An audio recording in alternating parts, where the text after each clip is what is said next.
Won the toss. They send Wilson and Steele deep. Gervais with a short kick. Taken by Wilson. To the 25. He's got room up the middle. Fumbles the ball. Recovered by Buffalo. Robin Senline down making the hit. Wilson fumbled the ball, but the Bills able to fall on it. So here's the offensive lineup for the Buffalo Bills. Bruce Matheson getting his third start. He has Cribbs and Bell in the backfield for the first, only the second time they have played together under Matheson. You see the rest of the backs and receivers. And the veteran offensive line for the Buffalo Bills. Jones has been the most consistent in that offensive line so far this season. Right now, Greg Bell and Booker Moore in the backfield behind Matheson. The give is to Bell, the leading ground gainer for the Bills, and he gets a yard or two. Let's set the defense now for the Miami Dolphins. Mac Moore starting in place of the leading sack getter on this Dolphin team, Doug Betters, along with Charles and Bocamper. The linebackers, Brophy is getting a start today, and Hugh Green really coming into his own after coming to the Dolphins from the Buccaneers. In the secondary, Blackwood, 2 interceptions a week ago against the Colts. Second down, 8 yards to go. One of the Dolphins was offside. What happened, Jimmy? Well, it looks like there was some motion in the offensive line of the Buffalo Bills, who may get a flag for a little bit of too much action by the part of Mike Charles, the nose tackle for the Dolphins. False start, number 7, offense, first down. Jerry Markbright, the official, giving us the false start on Bruce Matheson. Booker Moore actually started for the Bills in place of Joe Cribbs. Cribbs had an injury earlier on. In fact, a week ago, he was out of the game for quite a while, and that might be the reason for Booker Moore being in there today. 5-yard penalty will set up a 2nd and 13 now for the Buffalo Bills. Mark the ball back on the Buffalo 29-yard line. You see number 34 there, Booker Moore, who is starting in place of Cribbs. Greg Bell has been nursing injuries as well. Injured his left leg, only played in the 4th quarter against Cleveland a week ago. Matheson to the air for the first time. Intended for Bell, wide of the mark and incomplete. Bell, in addition to being the leading ground gainer, is the leading receiver on this Buffalo Bill team. Hugh Green back in coverage from an outside linebacker spot. Hugh Green is a fine coverage linebacker. He was picked up, of course, by the Dolphins in exchange for a first-round draft choice from Tampa Bay several weeks ago. They simplified their defensive scheme in order to allow Green to come in and try to be an impact player right away. Some people have criticized the Dolphins for simplifying that defense, but Green has already begun to pay off dividends. He's playing well for the Dolphins thus far this year. On 3rd and 13, Chris Burkett comes in. 3 wide receivers in the game for Buffalo. Shotgun Matheson. Complete. Reed will be stopped shy of the 40-yard line. It'll be close to a first down, but not quite. I don't believe he made enough yardage for the first down. Glenn Blackwood made the tackle, preventing the first down yardage. Condre Reed has been the biggest surprise for the Buffalo Bills in the draft this year. He's a 4th rounder from Kutztown State in Pennsylvania. They did not expect a great deal from him. However, he came in and started from the very first day of the regular season. 4th down coming up for the Bills. It looks like they're going to go for it. No, now they shift into punt formation. John Kidd is the punter. Tom Vigorito is deep for Miami. You see Kidd, and there's Vigorito. Some outstanding punters on the field today. Kidd has averaged nearly 42 yards a punt. This one is a line drive taken by Vigorito on the fly to the 40 and stopped there just across the 40-yard line. Anthony Dickerson, the linebacker in the defensive scheme on special teams downfield to make the hit there. It was a 34-yard kick. The return 6 yards, and it was a line drive kick. He hung it up only for 3.1 seconds. Dan Marino in that high-powered Dolphin offense. And as you look at the offensive line, has really been banged up for the Dolphins. Dellenbach, the rookie, starting today, got a game ball against the Indianapolis Colts for his play a week ago. Hardy and Johnson, 2 tight ends for the Dolphins. They go to the run. Bennett straight ahead, gets a couple of yards. Ben Williams, Bruce Smith making the stop for the Bills. Eugene Marr, the linebacker, helped out. Let's set the defense for the Bills. Williams, Smirless, 4-time All-Pro, and the #1 pick in the pro draft, the rookie Bruce Smith out of Virginia Tech. Linebackers, Haslett, the #1 tackler on the Buffalo Bill team. And in the secondary, a pretty good defensive secondary for Buffalo. The rookie Burroughs Romes, the leading interceptor on the defense for the Bills. 2nd down, 7 yards to go for the Miami Dolphins from their own 44. Marino. Plenty time sets up a center screen, complete to Davenport, who gets up enough yardage for the first down. Marv makes the tackle. Now, that particular play, the Dolphins decided to go ahead and take one of their running backs, in this case Lorenzo Hampton, and split him out wide to the opposite side. Marino steps back here. Now watch number 30 in the center of your screen, Davenport. He's going to fake as if he's throwing a block. The line allows the defensive people to come in, and they turn. He'll give a go call, and he'll break up field to try to get as many yards as he can. But the Dolphins, the important part on that play, they took Lorenzo Hampton, spread him out to one side to try to get him as a one-on-one situation with one of the safeties. In this case, it was Freeman. We'll have to look at that, Tom, as we go on throughout the game. It is a first down by half the length of the football for Miami. Derek Burrows is the injured player, the rookie out of Memphis State, and evidently injured his ankle on the play, as you see him holding his left ankle, now being attended to by the trainers. Burrows, maybe one of the men that the Dolphins were looking to try to attack today, is injured here on the first pass play of the game for the Dolphins. Hank Bulla on the sideline. 7-yard gain on the last play, and the Dolphin first down. Lawrence Johnson comes in to replace Burrows. Johnson, 5'11", 204 pounds, 6-year veteran out of Wisconsin. Burrows, number 29, limps to the sideline.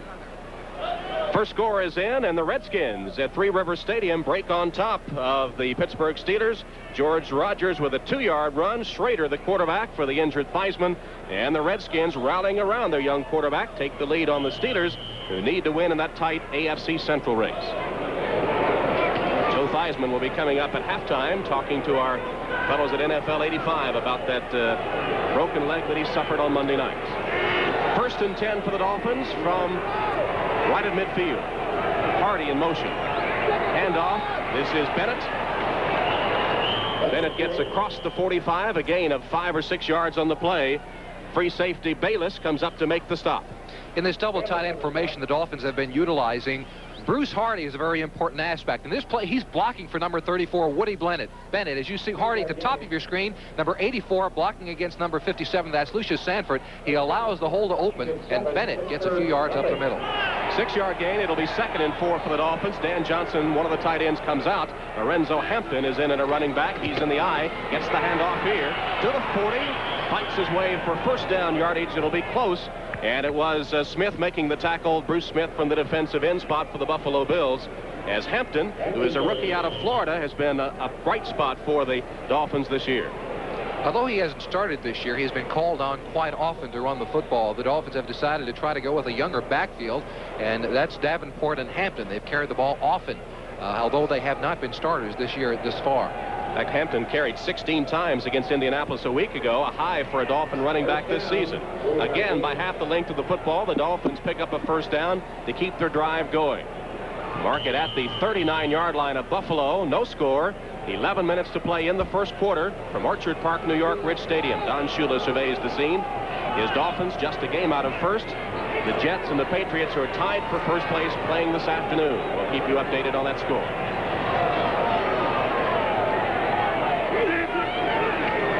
Reno to pass. Plenty of time. Now the coverage breaks down, but he completes it to Hardy down to the 35-yard line. Haslett makes the stop there. And Bruce Smith was the man that finally applied the pressure on Marino. The Dolphin offensive line has allowed fewer sacks than any other team in the league, and one of the reasons, Dan Marino with that quick release, he leads the NFL, as you see, in those categories: attempts, completions, and yards gained. 17 touchdowns, 15 interceptions. One of Marino's biggest attributes is his quick release. He's been sacked just 12 times, as you said, Tom, all year long. And that's with the patchwork offensive line. John Sandusky, the offensive line coach, has had to put a lot of people in there due to injury. And Marino has performed well by getting the ball off very quickly. Bennett, the up back, Hampton, the tailback, and Hampton gets the call, fights his way across the 30-yard line. It'll be again close to a Dolphin first down, perhaps just a little short. Steve Freeman, strong safety, the 4th leading tackler on the Bills, comes up to make the hit there. Cleveland with a field goal from Matt Barr, 29-yarder, putting the Browns at home against the Bengals, up by 3. Expecting a crowd, 50,000 here at Rich Stadium this afternoon. You always turn out to see the Dolphins when they come to town. This is the latest in the year that the Dolphins have ever played in Buffalo. 3rd and 1 for Miami here. The give is to Davenport. Davenport fights with extra effort across the first down marker. And again, the Miami Dolphins will have enough for the first down. The safeties, Freeman and Bayless, forced to come up to make the hit, as that young offensive line did a pretty good job that time. Well, they're going to have to do well if they expect to win this football game today. Lorenzo Hampton is leading Davenport up through the line of scrimmage. You see, he does not get the block, but Davenport, with his strength, runs over a safety and gets enough yardage for the first down. Dellenbach, number 65 there in the middle of the screen, is getting his first start at tackle for the Dolphins this afternoon. Davenport, a rookie out of Louisville, with good second effort, picking up the first down. Marino, complete and out of bounds. Clayton with the reception, taken out of bounds by Johnson. And Johnson will have a tough time covering Clayton this afternoon. So Mark Clayton with the reception. Clayton opting to wear those gloves in this cold weather side for the Miami Dolphins. This is just a quick timing pattern. He goes downfield and breaks, and Marino obviously throws the football well before the break point. They may try to take advantage of Johnson, who's in there for the injured player Derek Burrows early on in the contest. You might look and see them to go and fake that play and then go upfield for a score. 9-yard gain. It'll be 2nd and 1 for Miami. Inside the Buffalo 20. Hardy in motion. Marino will pass. Gets it complete to Hardy. He's got the first down. He's inside the 10-yard line. Romes took him out of bounds, but Hardy picking up again first down yardage. This has been a beautifully conceived drive so far, with Marino hitting the short men for yardage. It has, and you have to wonder whether or not, because of the injuries to the offensive line, that Marino is trying to keep that short drop, quick patterns. You see, he just takes 3 steps. That's in order to allow his offensive line to gain some confidence before he tries to go downfield for a deeper gain. They may try to do that more often in this first quarter. Buffalo had to punt on its first possession. This is Miami's first possession. And the Dolphins are all the way down to the 9-yard line of Buffalo. 8.5 minutes to play in the first quarter and no score. Marino looks for the end zone. Rose, touchdown Miami. Excuse me, it's Davenport out of the backfield. Davenport out of the backfield, making the reception, 8 yards, and a Miami touchdown. That was a beautiful drive. Miami touchdown. It was a well-conceived drive by Dan Marino, and Don Strock, of course, on the sidelines, the backup quarterback for the Dolphins, has a lot to do with that. That was Davenport's 8th touchdown of the year. That is a new rookie record for the Miami Dolphins. And, of course, Davenport has scored 6 touchdowns rushing, and that was his 2nd on the pass reception. Fuad Reveiz tries to tack on the extra point. The kick is up, and it is good. So the Dolphins break on top 7-0. Reveiz is 33 for 33 in the point after department this year. Miami in front. Marino was able to have Davenport, number 30, isolated on number 52. That's Frazier, the linebacker for the Dolphins. This was a play that, again, was something set up because of films earlier in the week. They realized that number 2, Frazier, would have to cover Davenport out of the backfield. He had a man-on-man situation and beat him to the goal line. Wilson and Steele are deep for Buffalo to receive the kickoff from Reveiz. That scoring drive, 10 plays, covered 59 yards. Marino was 5 for 5. Wilson takes it in the end zone and will not come out with it. The Bills will take over on their own 20. Now to Ahmad Rashad at NFL 85. All right, Tom, at the Meadowlands, the NFL's #1 rated quarterback, Ken O'Brien, goes deep to Wesley Walker, who beat number 26 Raymond Claiborne on this play. And this play also led to a 21-yard Pat Leahy field goal. The Jets lead 3-0 in the first quarter. That game, of course, of vital importance to the Miami Dolphin fans here at Rich Stadium. The Dolphins leading the Buffalo Bills 7-0, 8:25 remaining in the first quarter. This is the 2nd possession for Buffalo this afternoon. Matheson, the quarterback, hands to Bell. Little running room over the right side before he's upended and taken down after a gain of 3 or 4 on the play. Mark Brown, the linebacker, made the stop. He's the #1 tackler for the Miami Dolphins with 81 this season. As we check some other scores, Washington 7-3 now over Pittsburgh. And also in the first quarter, Houston breaks on top of San Diego.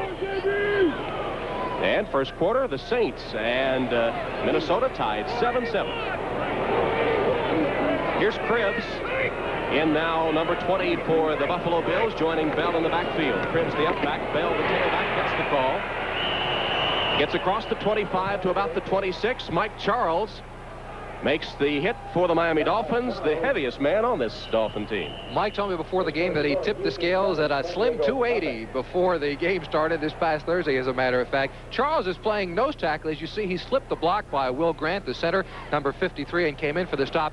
Mike Charles was replacing an injured Bob Baumhauer, an all-pro for the years, and Charles has had to come in and take spot duty for Baumhauer over the entire year. He is the heaviest player in the Dolphins' history at 287. I don't know, maybe he was 7 pounds lying to me prior to the game, Tom. And a little mix-up now. The Bills were up on the line of scrimmage ready to go, and now go back into the huddle. Mark Bright, the official, the referee, marks it ready for play again, and the Dolphins will line up defensively. As you see the stats on Matheson so far, started only one game in college, was a backup quarterback at Nebraska. 6'3", 203 pounds. He faces a 3rd and 4 here.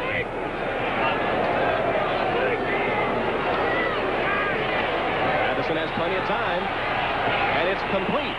The pass complete to Chris Burkett, who takes it up for the Buffalo first down. Langford, the cornerback, covering on the play, but it went for 9 yards and a Buffalo first down.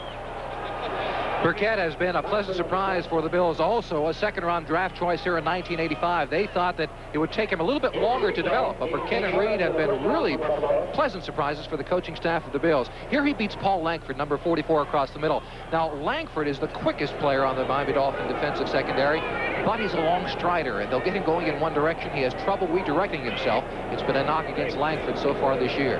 Buffalo's first down play comes to Bell. Not much there for him. Maybe got a yard. Mike Charles again comes up to make the tackle from his nose tackle spot. And Charles off to a good start today. Charles has come up to really work on center Will Grant so far in the game. Well, it's a big mismatch as far as the time is concerned. The weight-wise, Will Grant comes in at about 225 as opposed to Mike Charles at 285. Pat Leahy, 2 field goals for the Jets, trying to break that tie at the top of the AFC East with the New England Patriots. Second down, 9 yards to go. Matheson. Beautiful catch on the play.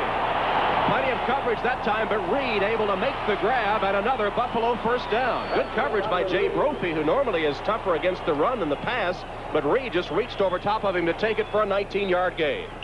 Well, the defensive secondary, the Dolphins have had their problems over the year. This is actually a zone coverage. The wide receiver from the other side, as you see at the bottom of the screen, is cleaning the area out for Reed to come underneath. There was part zone and part man-to-man, called a combination defense. Langford was man-to-man on Reed, and he took him across the middle for the big catch. Brophy came to help out, but it was Langford that had the coverage initially. Bell is ridden out of bounds finally by Glenn Blackwood. Bell tried to stiff arm him, but Blackwood just hung on and rode him out of bounds. There are the stats on Bell. Interesting to note that Bell is the leading rusher and the leading receiver for the Buffalo Bills. And on the other side, for the Miami Dolphins, their man Tony Nathan is also the leading rusher and the leading receiver. Not often you see that combination. Not very often. Bell has carried the ball just once in the past 6 quarters because of an injury sustained a couple of weeks ago against the Houston Oilers here in Orchard Park. 8 of 2 on the last play for Greg Bell. Matheson sends Reed in motion. Wide open was Cribbs, and Matheson threw it behind him. He just tried to lay it out on a touch pass there and came up behind Cribbs, who was wide open. They're going to have to rely on Cribbs and on Bell if they're going to have to win this football game this afternoon. As you said, Bell, the leading receiver and rusher in the Bills offense. They faked the ball to both running backs on that occasion and tried to get them to slip past the linebackers and into the flat. It didn't work that time because Matheson, as you said, put a little bit too much air under the football. Matheson signed as a free agent in September, spent 2 seasons as a backup in San Diego, didn't play much. He's 3 of 5 this afternoon. You see in college, we didn't see much action at Nebraska. 3rd and 8 for the Bills here. Double wide receivers to the left. Matheson looks right, goes that way. Complete. Again, Joe Cribbs coming out of the backfield, takes the reception. It's going to be, though, about a yard or 2 shy of the first down. Bud Brown, the free safety, made a saving tackle. It's that far, says Matheson.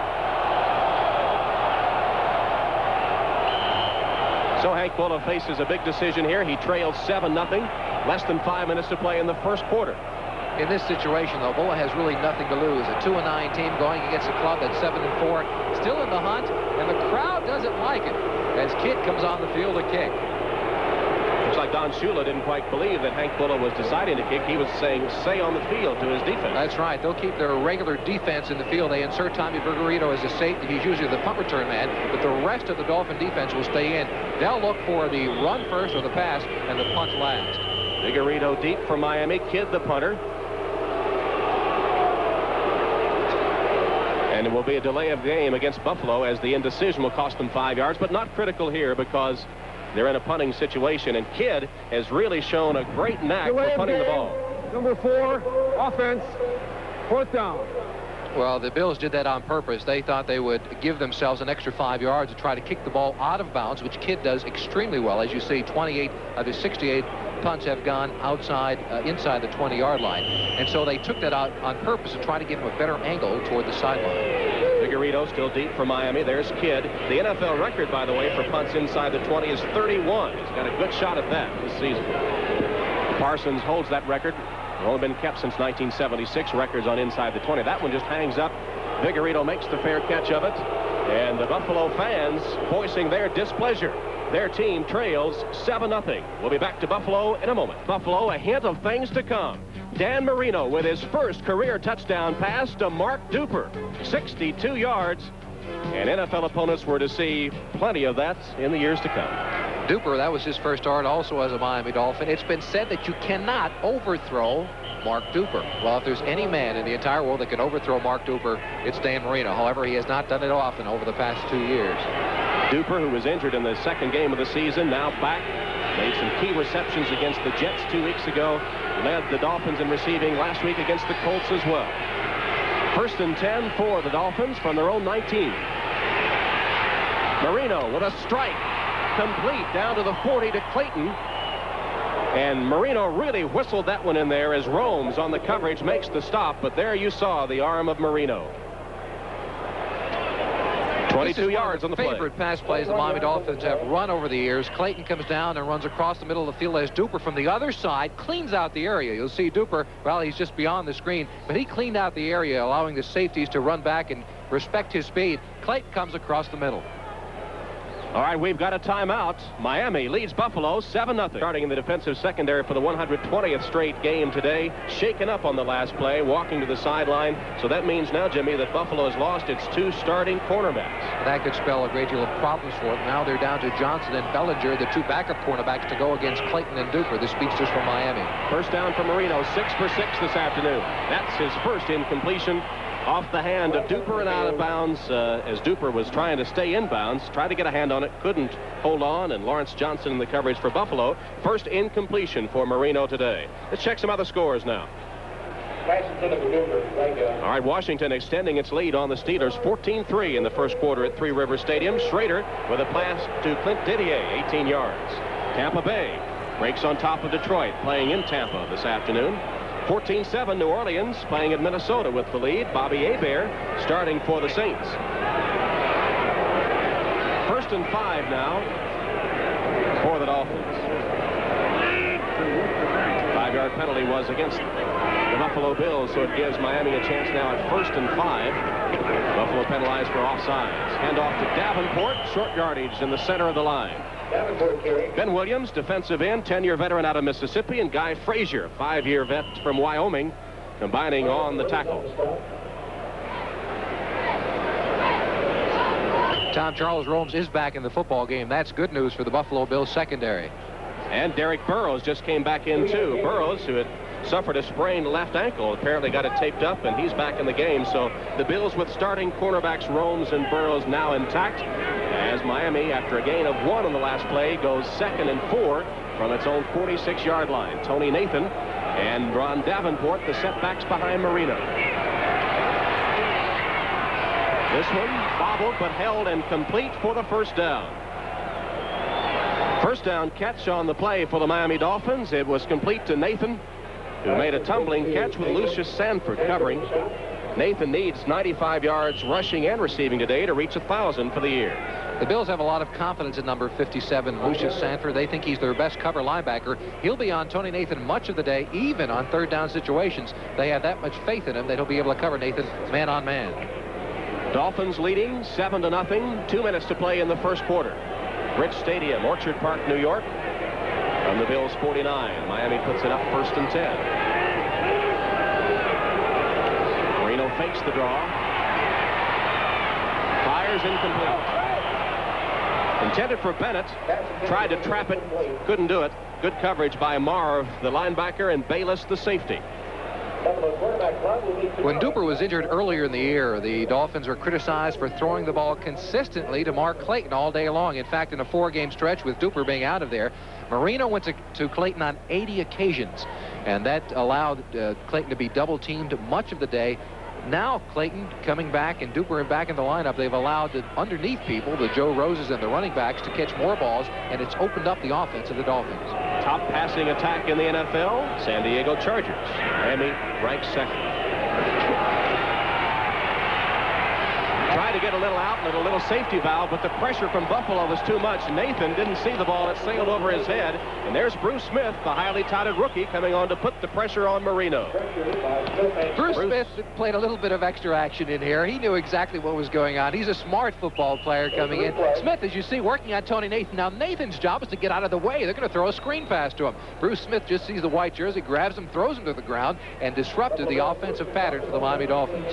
Smith, 6'4", 275 pounds, rookie from Virginia Tech, first player taken in the draft, and the leading sack getter on this Buffalo team.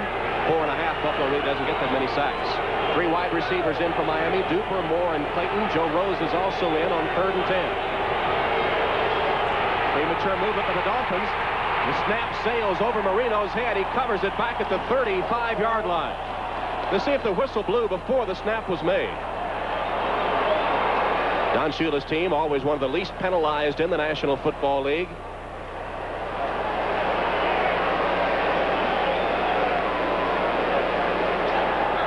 Illegal motion, number 65, offense, penalty declined, 4th down. Shula arguing on that play that because of the offensive movement, the play should have been blown dead. And, of course, the play not having any option at all. You take the 5 yards and you go from there. Marino looked up because the offensive line of the Dolphins snapped. It was a good snap to him, but he was disconcerted because of the movement in front of him and took his eye off the football. Dellenbach was guilty of the premature movement. The rookie starting today for the 2nd time in his career, taking only 2 snaps before being inserted into the lineup against Indianapolis a week ago. You're looking at Donald Wilson, who's deep for Buffalo, as Reggie Roby will punt for the first time for Miami today. He has the wind at his back. Roby gets a short kick. Even with the wind, it sails out of bounds. They'll light up the angle. Let's see where they mark it. Well, these 2 highly touted punters having an off day today, both of them, Kidd and Roby. With 1:15 first quarter, Miami leads. Owner of the Buffalo Bills, many of the Buffalo fans say he doesn't have the horses, the all-time leading receiver for the Buffalo Bills. That's right. Dominion is now a scout for the Buffalo Bills. Formerly, he was a scout for the Miami Dolphins. Buffalo with the ball, trailing 7-0. They're at their own 33-yard line after a 33-yard punt from Reggie Roby. Matheson still at quarterback. Here's Greg Bell. They're still trying the running game and still not getting much. Miami's supposed to be weak against the run, but so far they've defensed the Bills' running attack very well. Well, the Bills are going to try to run the football as much as they can today, simply to keep Dan Marino and the offense of the Dolphins off the field. Gain of 3. It'll be 2nd and 7 for Buffalo as we come inside, a minute to play in the first quarter. Miami with a 7-0 lead.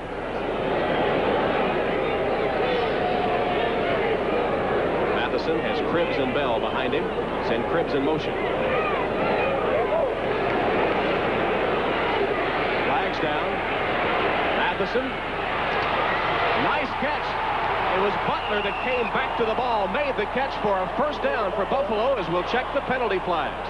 William Judson was covering for Miami, but the reception for a first down will be nullified. As you see Jerry Markbright with the call. It'll be illegal motion against Buffalo. That one hurts.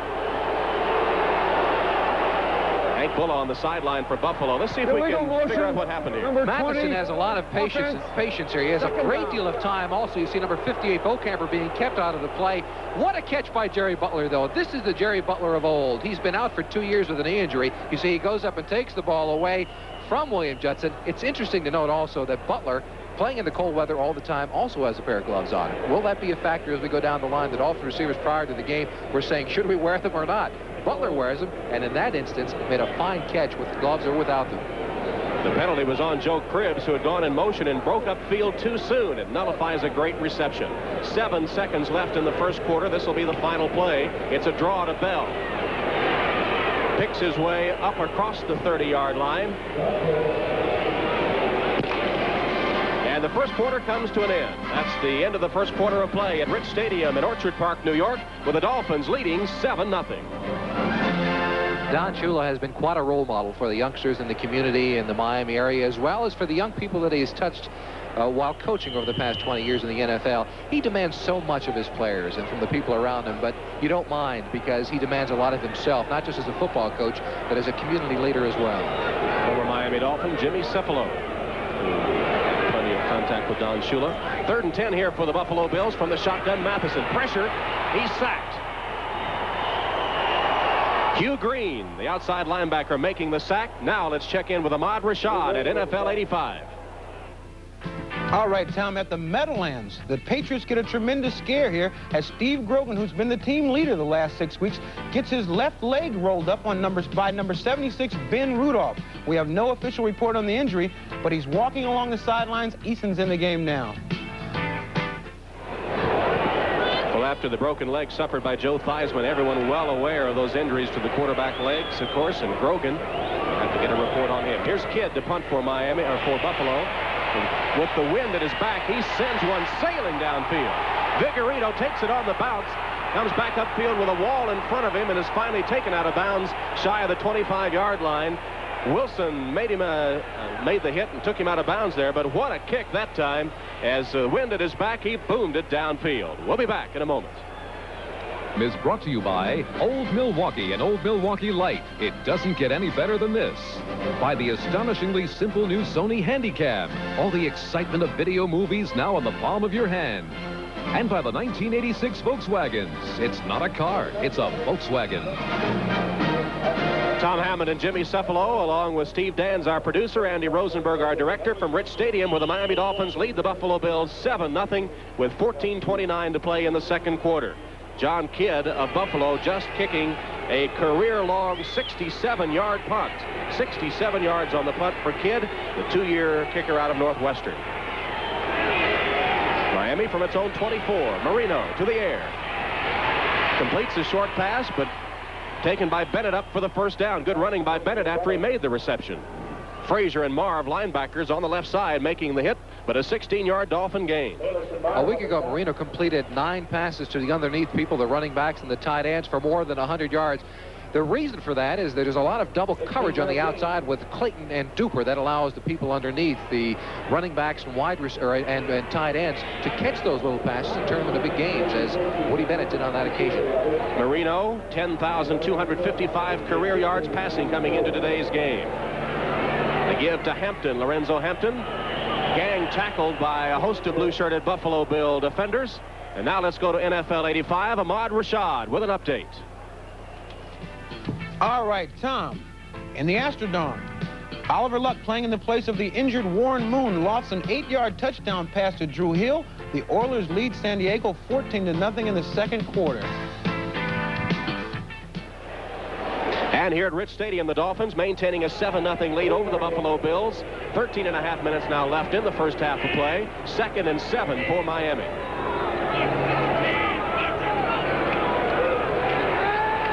And again, they go to the ground, and on the running play coming up to the 45-yard line is Ron Davenport. Davenport, the lone setback, getting the pitch. As we check other NFL scores, the Chicago Bears, trying to remain unbeaten, lead the Atlanta Falcons. In Chicago, Kevin Butler, 35-yard field goal. Cleveland blanking Cincinnati 10-0 in the second quarter.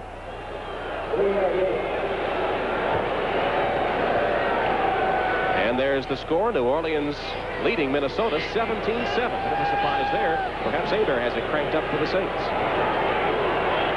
3rd and 4 now for Miami. Low snap. The handoff comes to Nathan. Nathan around the right side gets a first down before he's tripped up. Well, it might have been a bad snap or something, but Nathan able to pick it up and get first down yardage. Nathan is the key to this offense for the Miami Dolphins. Over the last 7 years, 4 of those seasons, he's had 1,000 yards in total offense. They like to hand it to him. They like to throw it to him. They like to do whatever they can. There you see Steve Clark, number 76 at the top of your screen, getting his first start as a Dolphin today, making a fine block for Nathan. Marino almost had to go down to one knee to make the reception of the center snap. First down so far in the game. The Dolphins dominating. They lead 7-0. Dwight Stevenson, the Miami center, a great blocker. A little low snap on the last play. Here's Hardy on the completion from Marino. Gets another Miami first down. Marr, the linebacker, in coverage. But they complete it to Bruce Hardy, who has a career-high year already coming into today's game. That's his 31st reception of the year. It goes for 12 yards and a first down. This is an interesting play for the Miami Dolphins. There's a lot of options that Marino has on this particular play. First of all, he's got a screen set up to his right side to Tony Nathan. But his first option is to Bruce Hardy, the tight end. He sees him. He looks at him. If he's open, he takes it. If not, he dumps it off to the running back with a screen set up on the right side. Hampton and Davenport, the running backs, split backs behind Marino. On first down. Goes deep. Clayton, it's intercepted. Rhodes with the interception, played it perfectly.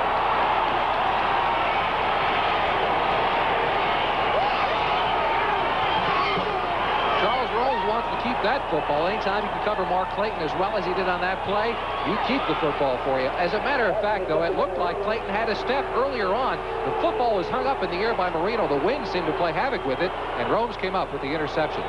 5th interception of the season for Charles Romes, who leads Buffalo in that department. Let's watch the replay and see if the wind does hold the ball up.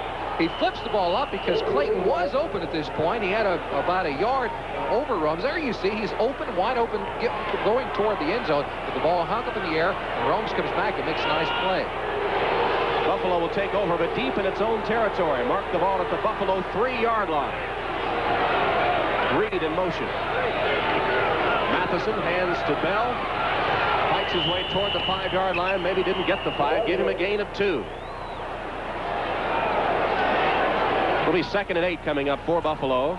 Green and Moore making the stop. Remember, Mac Moore, the player out of Texas A&M, starting in place of Doug Betters at a defensive end spot for the Dolphins. And Hugh Green starting to really get into the flow of the defense for Miami now after coming over from the Tampa Bay Bucks in that trade. He's the 5-year veteran out of Pittsburgh. 2nd down, 8 yards to go from the 5. Miami leads 7-0. 10:38 to play, second quarter. Matheson from his own end zone.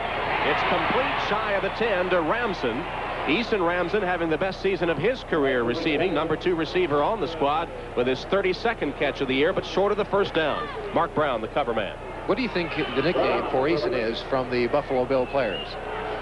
They call him Rambo. It's because of that physique of his. What a build.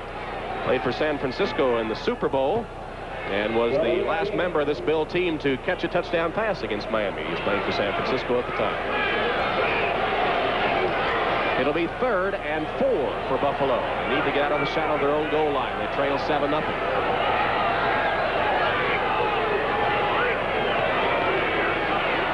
Matheson to the air.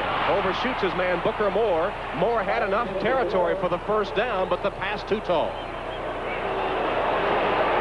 They try to confuse the Dolphin defense that time by putting Booker Moore in motion to one side, then reversing fields and going back the other way. He had enough yards for the first down, but Matheson may be a little bit nervous under a home crowd here, looking at him as he replaced Vince Ferragamo a couple of weeks ago, throwing the ball high. Matheson has been inconsistent so far in the first half. It sends John Kidd onto the field on 4th down for a punt. Remember, his last punt with the wind here, 67 yards, a career long. Vigorito is deep for Miami. Vigorito stands at about his own 42-yard line. Kidd's punt, another high punt. Vigorito settles under it at about the 43. Evaded the first man with the help of a block or 2. Still going, comes across midfield and into Buffalo territory. Jim Perryman, the leader of the special teams for Buffalo, finally makes the stop, but not before a good return by Vigorito of Miami. We'll be back in a moment. Minutes to play in the first half with Miami clinging to a 7-0 lead over Buffalo. The last punt by Kidd covered 48 yards. Vigorito returned it 13 and hung up for 4.8 seconds. And Marino, who has completed 9 of 12 so far this afternoon for 93 yards, has a first down in Buffalo territory at the 48 of the Bills. Remember, Marino throwing against the wind this quarter. They go to the running play, and fighting for yardage is Bennett. And Bennett gets one or two. Eugene Marv makes the stop. Marv, a 4-year veteran from Saginaw Valley. He's number 2 tackler on this Buffalo Bill team. The other scores around the leagues. James Jones with a 1-yard run for Detroit. Buffalo has made a history so far this season. In fact, the last 6 games of leading in the first half. They've led at halftime the last 6 games, have given up only 22 points in the first half in the last 6 games. They trail here 7-0. Dolphins again to the run, and a good hole up the middle. It is Nathan that finds running room, and again, that must have been the block by Dwight Stevenson, one of the best centers in the league, operating against Fred Smerlas. This is one of the best matchups we'll have all day long. Stevenson and Smerlas. Watch Stevenson with the right hook. Watch this. Boom! Go back down. Have a seat. And that opens the big wide hole for Tony Nathan to run up with. His best attribute, Stevenson, is thought to be the best offensive lineman in the NFL, is the strength, upper body strength. He uses that leverage against Smerlas on that play to open up quite a hole. 9-yard gain on the play. It's 1st and 10 for Miami. Clayton is in motion. Marino again goes to the run. And again, it's Nathan that gets the call. Ben Williams, the defensive end, hanging on to make the hit, but not before a gain of 4 for Tony Nathan. Well, Dwight Stevenson, the offensive captain for the AFC team in the Pro Bowl a year ago, opening up the holes in the line. That time Nathan went wide and got 5 yards. It'll be 2nd and 5 for Miami. And of course, both Stevenson and Nathan from the University of Alabama. 6 years for Stevenson, 7 years in the books for Nathan. 2nd and 5, that's Clayton in motion. Again, Nathan. This time he stopped right at the line of scrimmage at the 30-yard line. Guy Frazier, outside linebacker, who came over from the Bengals on waivers, makes the stop for Buffalo. Well, Bum Phillips perhaps hanging on to his job as head coach of the New Orleans Saints. Morton Anderson with a field goal, 47-yarder, and it's 20-7 Saints. It'll be 3rd and 3 coming up for Miami. Clock ticks down toward the 7-minute mark in the second quarter. Miami on a Marino pass, taking the lead in the first quarter, 7-0. That's the count right here. Buffalo shows blitz, back out of it. Marino again, short completion, and again taken for first down yardage. Clayton, or Moore it is, with the reception. Nat Moore takes the reception, and Lawrence Johnson out of bounds, but a 10-yard gain and another Miami first down. The veteran Nat Moore. He's been doing it for so many years, it's hard to imagine how he does it time and time and time again. Nat Moore, he uses his shiftlessness in this particular instance. He goes inside on number 48 Johnson and breaks back outside. Nat Moore earlier on was a speedster when he first came out of the University of Florida. Now he's become more shifty of a player. As you see, Nat, he uses all of his abilities to catch a football and to get out of bounds. But Nat Moore, in 12 years out of the University of Florida, has changed his style to adapt to his particular present physical ability at the time. All-time Miami leader in receptions, touchdowns, and yards passing. Here's the give to Davenport. Davenport running right side. Gets to the 15-yard line, perhaps inside it. Ben Williams makes the tackle and sends Davenport to the turf. Davenport, the rookie from the University of Louisville, number 3 rusher on the Miami team. And with the reception earlier for a touchdown from Marino, breaking the Miami rookie record for TDs with 8. Dolphins continue their drive. 6.5 minutes to play in the second quarter. Miami threatens. They already hold a 7-0 lead. Mark it right at the 15. 2nd and 6, Miami.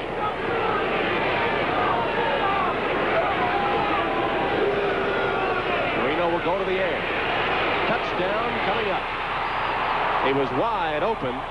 Making the catch on the play was tight end Dan Johnson. Johnson with a reception. How did he get so open, Jimmy? Well, that's the advantage you have when you have a Clayton and a Duper on the outside. You draw the safeties toward the biggest threats on the football field. Marino looks downfield. You see him looking to the left. He's looking at Clayton, and then he comes back inside. The safety is looked off, and he's wide open for the touchdown. Johnson coming across the middle. 15-yard touchdown play. Second touchdown pass of the afternoon for Dan Marino. He has 87 in his career now, as Fuad Reveiz will add the extra points. The attempt coming up. Snap and the kick. And Reveiz is still perfect in the point after category. He is 34 for 34 this season, and Miami breaks on top 14-0.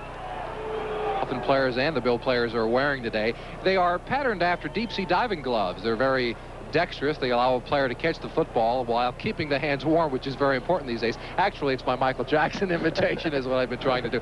But they are gloves that, if they work, if you drop a football with gloves on, people like Don Shula have a tendency to say, get rid of those things. It might be better off to have cold hands than wear these things out there today. Well, they're made of rubber. Are they warm? They're warm. They're warm enough to prevent the rawness of a day to get in. But, again, they are dexterous enough to allow you to catch a football. Reves with the kickoff. It bounces once and is taken by Steele of Buffalo. He comes across the 20. And the Bills will put it in play at about their own 22-yard line. Trailing now 14-0. Don McNeil, special teams coverage with Robin Sendline for the Miami Dolphins. Last Dolphins scoring drive, 7 plays, covered 48 yards. A 15-yard touchdown pass from Marino to Johnson for the TD. It took 3 minutes, 28 seconds, as you see. Buffalo needs to get some offense going, Jimmy. They have just not been able to get anything going on the ground or through the air. Matheson has been inconsistent with his passing. He's had players open at times, but has not been able to hit them on target on several occasions. Cribbs in motion. Matheson, did he short hop it? Did he catch it? It is a reception. It is a reception on the play by Butler. So Jerry Butler again, maybe those gloves are helping out. That was a nice scoop off the turf. One of the things that Hank Mulla did when he took over the Buffalo Bills was force the team to practice out of doors. They have a bubble domed place to go in and practice. But he said, hey, one of the advantages practicing in this cold weather, we've got to play in it. And you see a catch by Butler there that maybe is caused because he's used to practicing in these conditions. It was close to being a short hop, but it was a 9-yard gain. 2nd and 1 for Buffalo. Just over 5 minutes to play in the second quarter. Miami up 14-0. Matheson goes deep. The receiver, Butler, fell down. He might have been tripped. He went to the turf. Butler had a step on the defense. Judson was beaten on the play, and Matheson can't believe it. That's the interpretation of the pass interference rule this year. There are 30% less pass interference penalties being called this year in the NFL than at this time a year ago. The rule says that if the defensive back is simply looking back toward the quarterback, then there's no penalty. And in that case, Judson was looking back, but he did trip Butler, and it looked like the chances for a flag should have been better than they were. So on 2nd and 1, Matheson trying to get it all. He faces a 3rd and 1 now. High formation in the backfield, 2 tight ends. Moore and Bell are the running backs. Bell, first down, up to the 35 and the 36-yard line. Glenn Blackwood, the strong safety, made the stop, but not before Buffalo picks up a first down. Let's pause briefly now for station identification. This is the NBC Television Network. And this is WSV and Channel 7, Miami, Fort Lauderdale. Tom Hammond and Jimmy Cephalo, Rich Stadium, Orchard Park, New York. We're in the second quarter, 4:40 to play, with the Miami Dolphins holding a 14-0 lead on the Buffalo Bills. Miami needs a win to stay in the race in the AFC East. They're a game out of first. First down for Buffalo. Matheson, plenty of protection, now chased out of the pocket. He's going to run with it. He's got a first down. Slides safely in at about the 49-yard line. Matheson, who is the 3rd leading rusher on this Buffalo team, showed his running ability there. Well, that's the difference between Matheson and Vince Ferragamo, the man he replaced earlier on. Ferragamo was a dormant guy sitting back there in the pocket. But here, Matheson is not afraid to pull the ball down and run with it. You see a little bit of his rookiness in this sense here. He's looking at Butler the entire way. You'll see Butler on the left side of the screen trying to block for him eventually. See, after the pattern is blown, all bets are off. It's like playing football back in the street corner. Go to the blue Chevy and make a left. Well, in that play, the blue Chevy was covered, and he had to tuck the ball and run with it. Went in for 18 yards by Matheson on the play. Fakes downfield, trying to set up a screen. Miami smells it out. Matheson goes downfield and completes it. It's into Dolphin territory. Reed makes the reception. That time, Matheson showed us some poise. Well, you give a little bit of confidence to a guy like Matheson, and that's what he'll do to you. He'll come up with the big play, the play that he shouldn't actually make.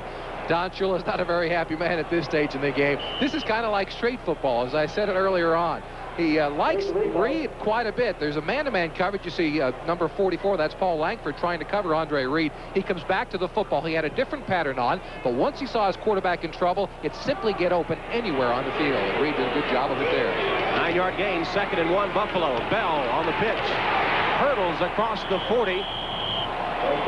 And it'll be another Buffalo first down. Jay Brophy makes the hit for the Miami Dolphins. Buffalo with its best offensive showing of the afternoon here late in the second quarter.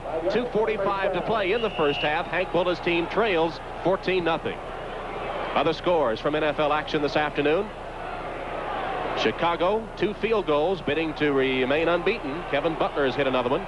Houston surprisingly blanking San Diego in the Astrodome. Zendejas, a 46-yard field goal. Bell is the lone setback. Ramson was in motion. Matheson gets it to Bell. Got a blocker in front. Tries to pick his way forward and is taken down at the 35-yard line. About a 4-yard gain. William Judson, the cornerback, not fooled on that one, as the Bills got some blockers in front, but it went into a short gain for Bell. Clock ticking down toward the 2-minute warning here in the first half. 4 yards. And that will be the 2-minute warning. We'll take a timeout with Miami leading Buffalo 14-0. Times Miami has scored 1 touchdown with the wind, 1 against the wind to lead 14-0. And the Buffalo Bills with their best offensive drive of the first half in progress now. 2nd and 6 for Buffalo. The ball spotted at the 34-yard line. Matheson 8 for 12 so far this afternoon. Reed in motion. Matheson on the draw. Bell to the 30-yard line. Hugh Green with help from several of the Miami defenders. A little surprised that Matheson didn't go to the air again there with time running out in the first half. Well, the danger is that if the Buffalo Bills don't come away with any points here, down 14 points to a team like the Dolphins, they're going to be forced to throw the ball on every play. Part of their ability, their great ability to hand the ball off to 2 former All-Pros, Cribbs and Bell in the backfield, they're going to utilize that this early in the game. Cribbs 20 and Bell 28. The split backs behind Matheson on 3rd and 2. Matheson in trouble. Gets away from one man. He's got clear setting for a first down. He's inside the 20 to the 15. A great scramble by Matheson. Greg Bell sprung him with a block.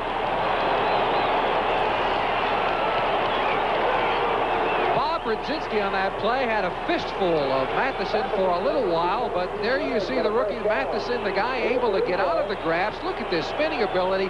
That's what a rookie does. He doesn't know the meaning of fear here.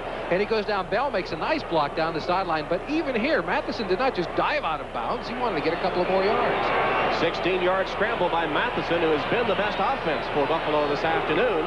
Officially a 17-yarder, they say now, and it's a first down at the Miami 13-yard line.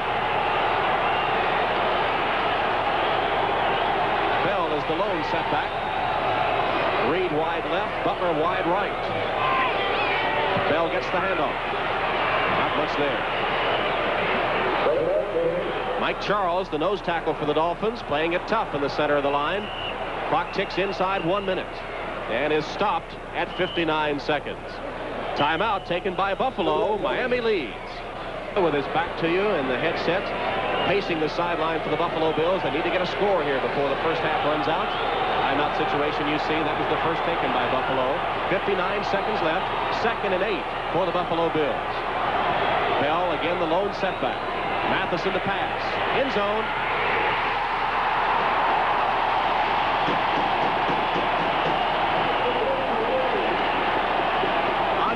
With an 11-yard reception from Matheson, and the Bills are on the board. He beat Judson, the quarterback. And what a catch by Andre Reed. A diving, extending catch. He made Matheson look good on the play. But on the other hand, you have to give Matheson credit. He knew exactly where to go with the football, because that's where the coverage stuck at him. So Andre Reed with a nice catch, putting the Buffalo Bills on the board. Scott Norwood is in to try to attempt the extra point, as Matheson has to have a confidence booster after that drive. Norwood 16 for 16 on point after touchdown this year. And this one is good. So the Buffalo Bills drive down the field, get a touchdown and an extra point, and pull within 7 of the Miami Dolphins. 55 seconds left in the first half. Let's watch the touchdown pass again. Matheson, a straight drop back. He's looking for Reed the entire way. It was right at the line of scrimmage where Andre Reed broke past William Judson and makes a fine diving catch in the corner of the end zone. From From the other side of the field, here you see again Matheson looking only in one direction. That was to Reed. Watch the extension of Reed diving. The danger here as a wide receiver is coming down on your elbows after you extend that way, popping the football out. But Reed does a good job of tucking his body in and making the touchdown catch. Matheson taking the Bills 78 yards in 11 plays, 5 minutes, 12 seconds, and capping it off with that 11-yard pass to Reed for the touchdown. What's the scorecard on Matheson so far in your estimation, Jimmy? Well, Matheson has done very well. The Bills coaching staff has allowed him to gain his confidence by throwing the shorter passes earlier on. And now you've got some problems. Now he's scrambling. Now he's hitting some passes maybe he shouldn't after he's scrambling out of the way. He's 9 of 13 for 82 yards already and a touchdown. His confidence is back up, and that's where you put a young quarterback in a dangerous position. When he thinks he can beat you, he probably can. There's that scoring drive for the Bills. Matheson has led sort of a charmed life throughout his football career, hasn't he? He certainly has. He wound up with an opportunity to play here after Hank Bullough saw him play some football, and had the same opportunity in Nebraska after Tom Osborne saw him on a fluke. Norwood's kick is taken by Hampton. The rookie back on the kick return coverage for Miami. He comes to about the 25-yard line where Lawrence Johnson stops him, and a flag on the play. Jerry Markbright will sort it out and give us the call. Illegal block, number 84, on the return, first down. Bruce Hardy is called for the illegal block. Stay tuned at halftime. NFL 85 coming up. Pete Axthelm absent from the scene today, home counting his money, or perhaps ill. I'm not sure which. And, a little of both, maybe. Perhaps.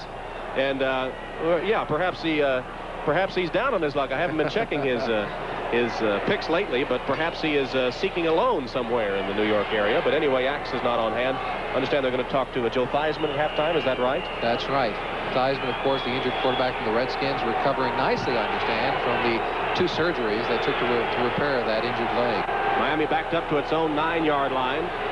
They'll stay on the ground with it. And they go straight ahead with Tony Nathan getting the call on the handoff. And Buffalo will take a timeout to stop the clock with 42 seconds left. And Miami deep in its own territory. The Bills hoping to get the ball back in good field position, maybe to get something more before the first half ends. This telecast presented by authority of the National Football League, intended for the private use of our audience. Any rebroadcast or other use of this telecast without the expressed written consent of the Buffalo Bills and the National Football League is prohibited. That penalty changed the thoughts of Hank Bullough and Don Shula from the Miami Dolphins. You would think that under these circumstances with a quarterback like Marino, that they would opt to go ahead and throw down the field to try to get in position for a field goal. However, with that penalty on the kickoff, they are back up to their own 5-yard line. Now that changes the emphasis back to Hank Bullough. Is he going to call those timeouts as he has to try to force the Dolphins to punt from their own end zone and get the ball back and maybe kick their field goal of their own?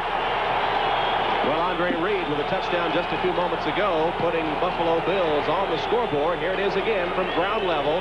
Watch the great catch by Andre Reed. Again, he grabs the ball, tucks his arms in to keep his elbows in toward his body. It allows him to hang on to the football. A great catch by Andre Reed. The crowd, about 50,000, getting into it here at Rich Stadium. 2nd and 8 for the Miami Dolphins. Send Clayton in motion.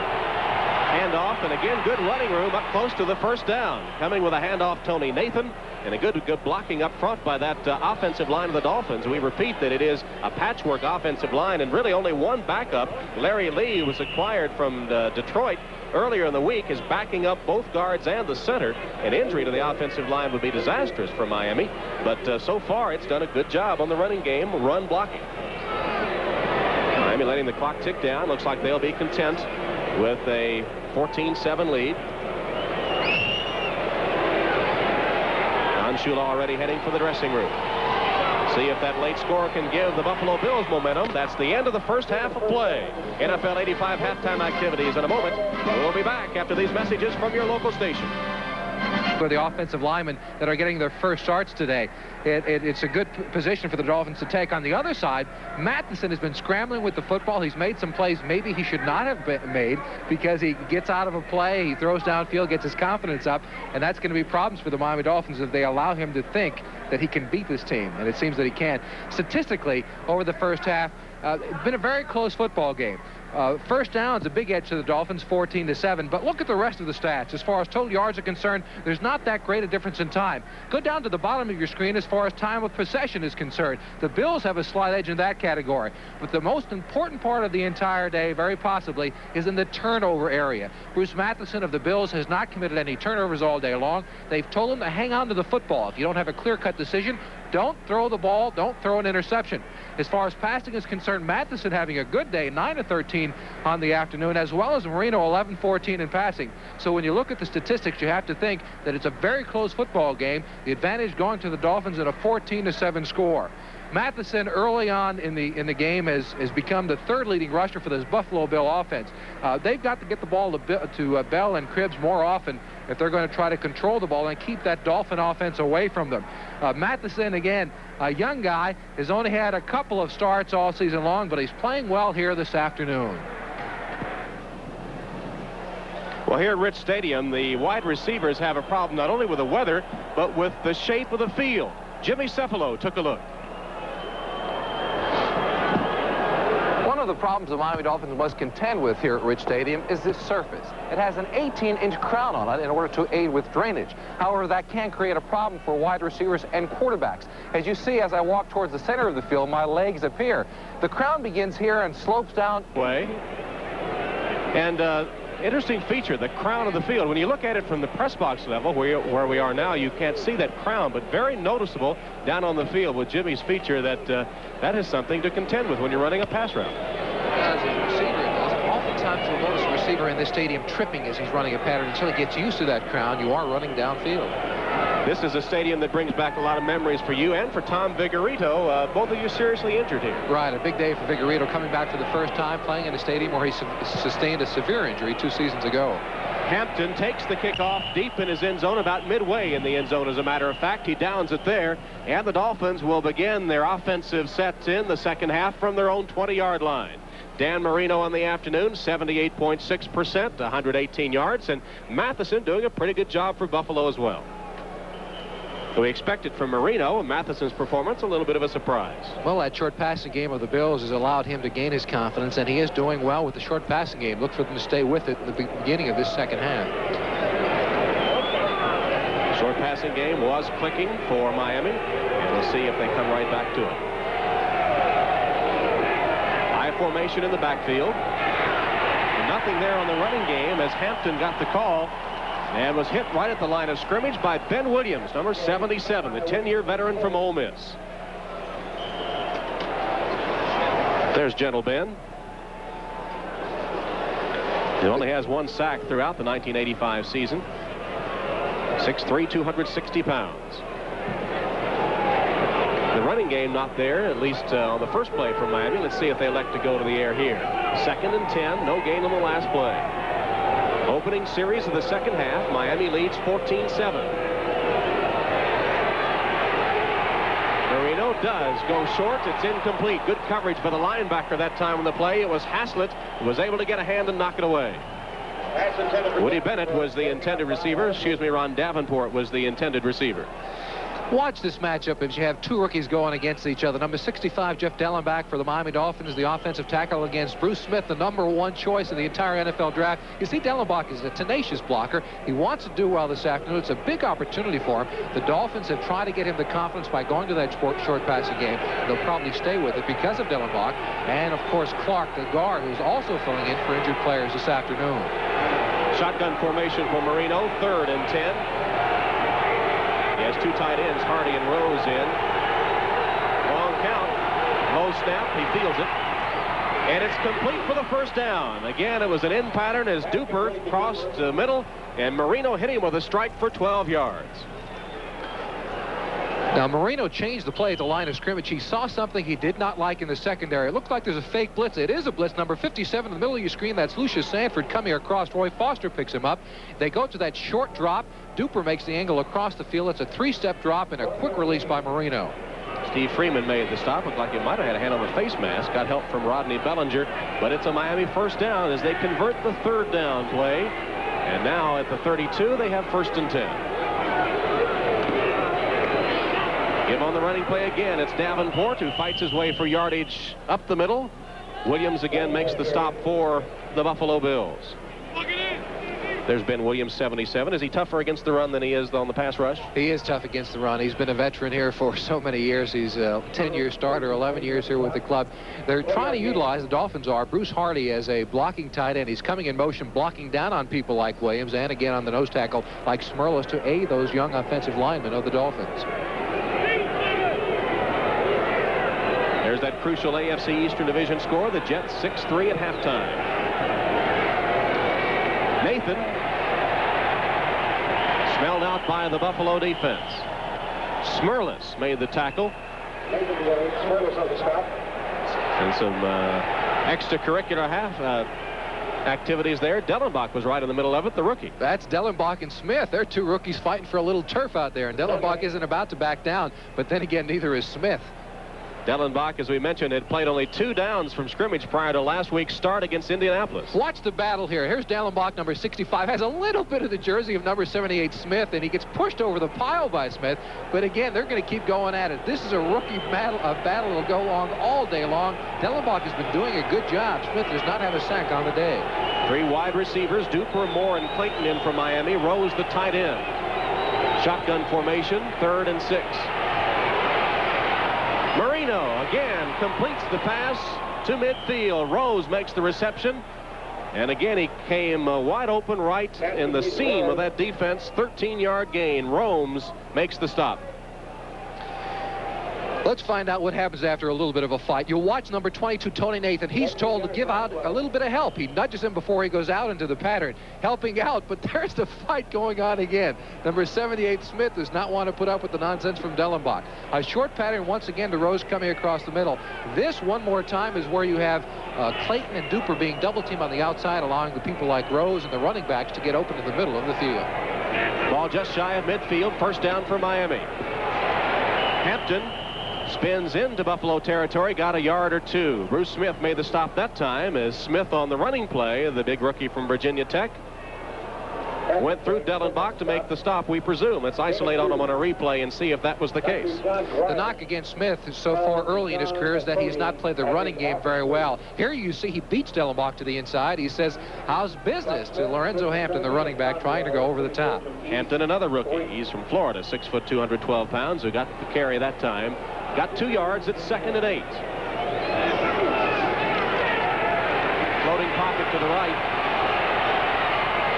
Marino completes it to Clayton. Another Miami first down. Clayton makes the reception at the 35-yard line of Buffalo. Steve Freeman nudges him out of bounds, but Marino, rolling to his right, completed it. Now this is one way for the Dolphins to get Marino a little bit more time with that offensive line that is so young. There you see Clark, number 76, leading Marino along down the field. The idea for Clayton is to go along the sideline and tiptoe back towards Marino as much as possible, any way he can, to make the catch. 13-yard gain, another Miami first down. Dolphins driving on their first possession of the second half.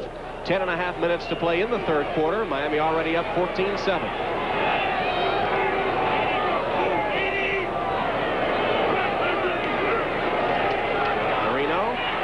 Some pressure, got rid of it, complete to Davenport. Davenport fighting for yardage, makes the 30-yard line, flags down.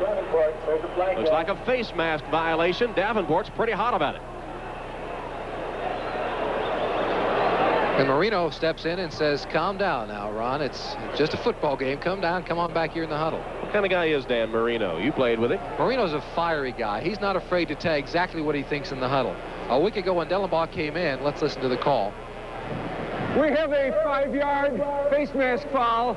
Number 55, defense. It's first down. It is not an automatic first down. Let's see if we can't determine where it comes in. Oh, yeah, there it is over the top. Looks like number 55. That's Haslett making the inadvertent face mask penalty against Davenport. Getting back to that story, a week ago, Marino came in after Dellenbach had come into the football game because of an injury and said, hey, forget about everything else. You just make your blocks. And when you have somebody like Marino, an all-pro, somebody who's received the attention he has, talking to you that way, it makes you play better. That's a leader for you right there in Dan Marino. Marino, not quite as impressive as his stats last year, but you wouldn't expect him to be. He had a fantastic year in 1984. Began this season with a bit of a holdout, but directing Miami again, perhaps to playoff contention. Flags down. Marino for the end zone. Dropped. Incomplete. Clayton couldn't handle it. Lawrence Johnson on the coverage for Buffalo. Flag at the line of scrimmage. Could be a hold against Miami.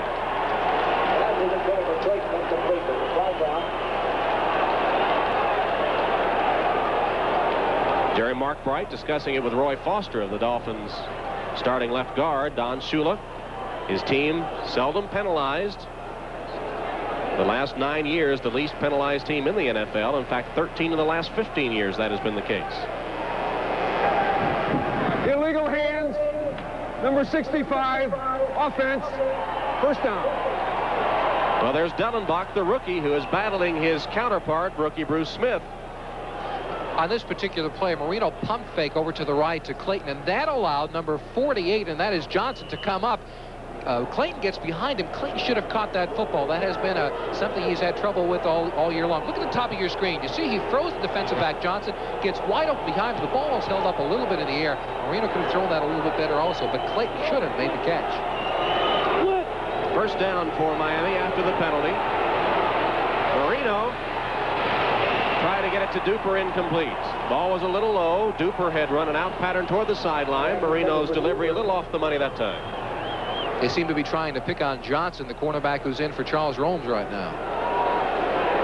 Let's check the scores. Chicago bidding to remain unbeaten and doing a good job of it at halftime, up on the Falcons, who had upset the Rams a week ago. 20-0 Bears, looking for their 12th win in succession.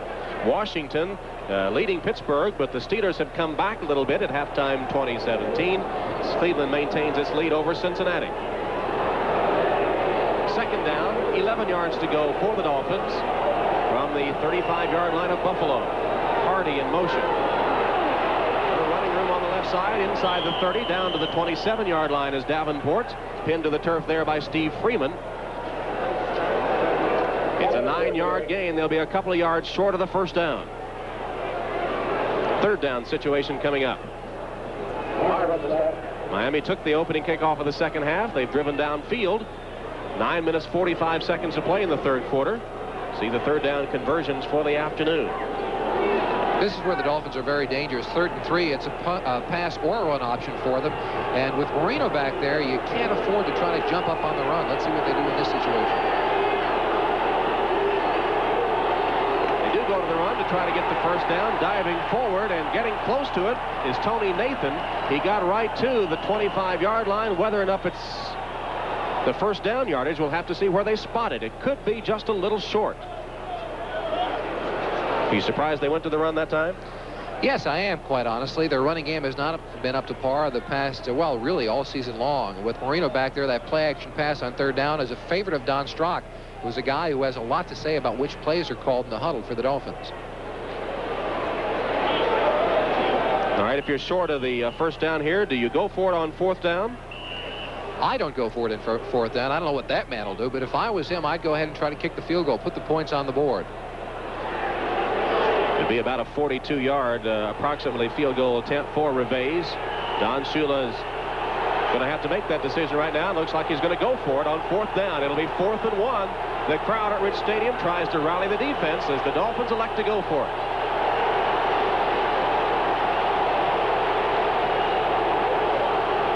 Tony Nathan in the backfield with Ron Davenport. Tight formation. Davenport stopped short. Eugene Marv stuffed him right at the line of scrimmage.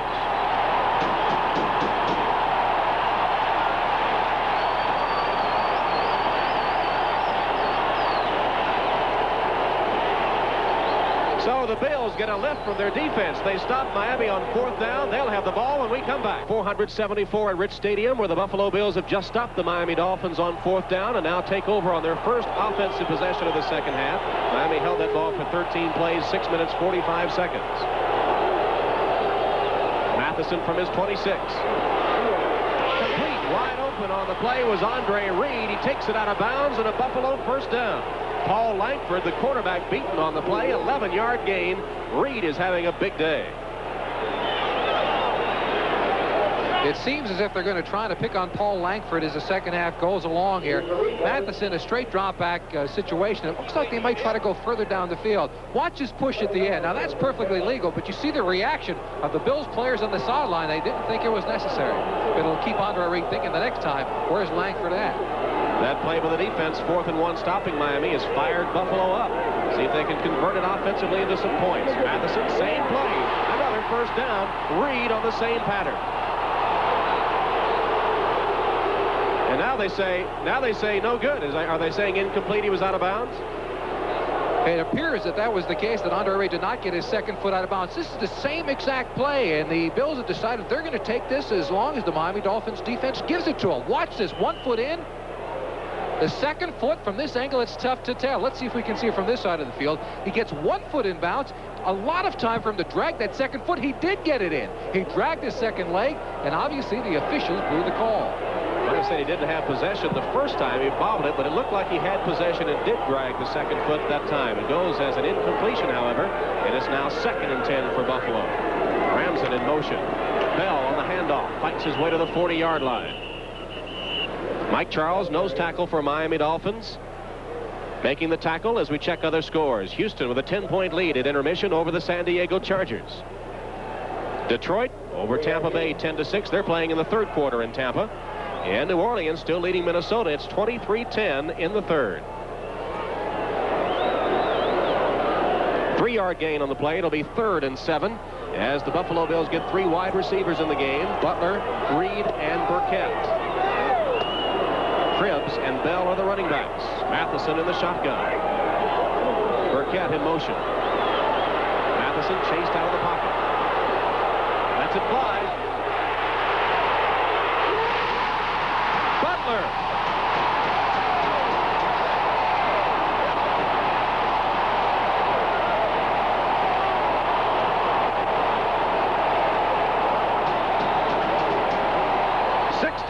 Strike. Matheson scrambles, hits Butler for the touchdown. This is back to street football, as we talked about the first half, Tom. This is what a young quarterback will do for you. They never drew this play up on the bulletin board. Butler comes down, is running a post pattern. He sees scrambling from Bruce Matheson. He puts it up in the air. And a big catch for the touchdown. That's the 2nd big catch that Butler has gotten all day long. Scott Norwood will attempt the extra point as Butler receives congratulations on the Buffalo sideline. The big defensive play gave the momentum to the offense. They hit Butler for 60 yards and a TD. Here's Norwood. It splits the center. And the Buffalo Bills have come from behind to tie the game at 14. Bills 14, Dolphins 14. We'll be right back. The rounds at Rich Stadium. These Buffalo fans haven't had too much to cheer about this season, but they're cranked up now as the Buffalo Bills have tied the Dolphins 14-14 after the 60-yard pass from Matheson to Butler. It was a 4-play scoring drive that covered 74 yards and took just 1 minute. 2 touchdown passes on the afternoon for Matheson. As Norwood, off a hold from Rome, sends the kick downfield. It's going to come up short. Taken by Hampton. Hampton hurdles his way upfield and is taken down at about the 33-yard line. Darryl Talley with the tackle there. Let's watch the touchdown. Here's that touchdown once again. Number 28, that's Don McNeil at the bottom of your screen. He's got Jerry Butler man-to-man coverage all over the field, and is doing a pretty good job of it. But the scrambling of Matheson forces Butler to change the pattern and go downfield. McNeil falls down as he looks back for the ball, and that's Jerry Butler's first touchdown catch since the injury 2 years ago that he sustained to that leg. Watch it from another angle here. This is the scrambling ability of Matheson. There was a blitz on the inside. He avoids the rush and goes downfield with it to Butler, who makes a great catch to get into the end zone. Big play by Butler and Matheson. Here's Davenport on first down from Miami, fighting his way for yardage with Bruce Smith and Lucius Sanford hanging on. We've seen Matheson and his scrambling ability really leading to both Buffalo touchdowns today. He had 2 scrambles that led to the touchdown in the first half, and of course that time scrambling out of the pocket and hitting Butler on the longest touchdown play of the season for the Buffalo Bills. 2nd down, 7 yards to go for Miami. The ball spotted at the 35-yard line of the Dolphins.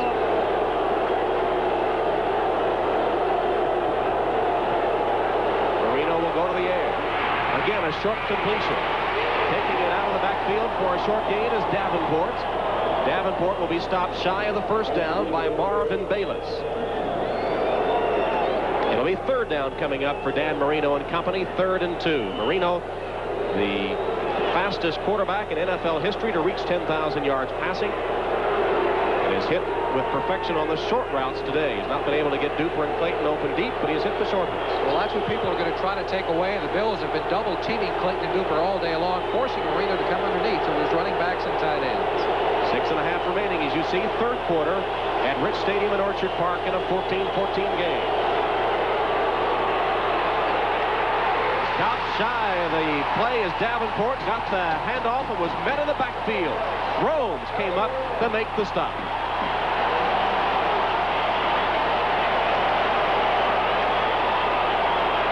Well, the defense is really now catching fire. They stopped Miami 4th and 1 deep in their own territory. The offense got the touchdown for them, and now they stopped Miami on 3 plays. The Dolphins elected to go behind Dellenbach and Foster, the left side of their offensive line once again, and one more time they were stymied by the Buffalo Bills. Donald Wilson deep for Buffalo, Reggie Roby in punt formation for the Dolphins. Wilson standing at his own 20. Roby punting against the wind. Flags down. Almost blocked. Low punt. And out of bounds at about the 32-yard line of Buffalo. Flag down at the line of scrimmage.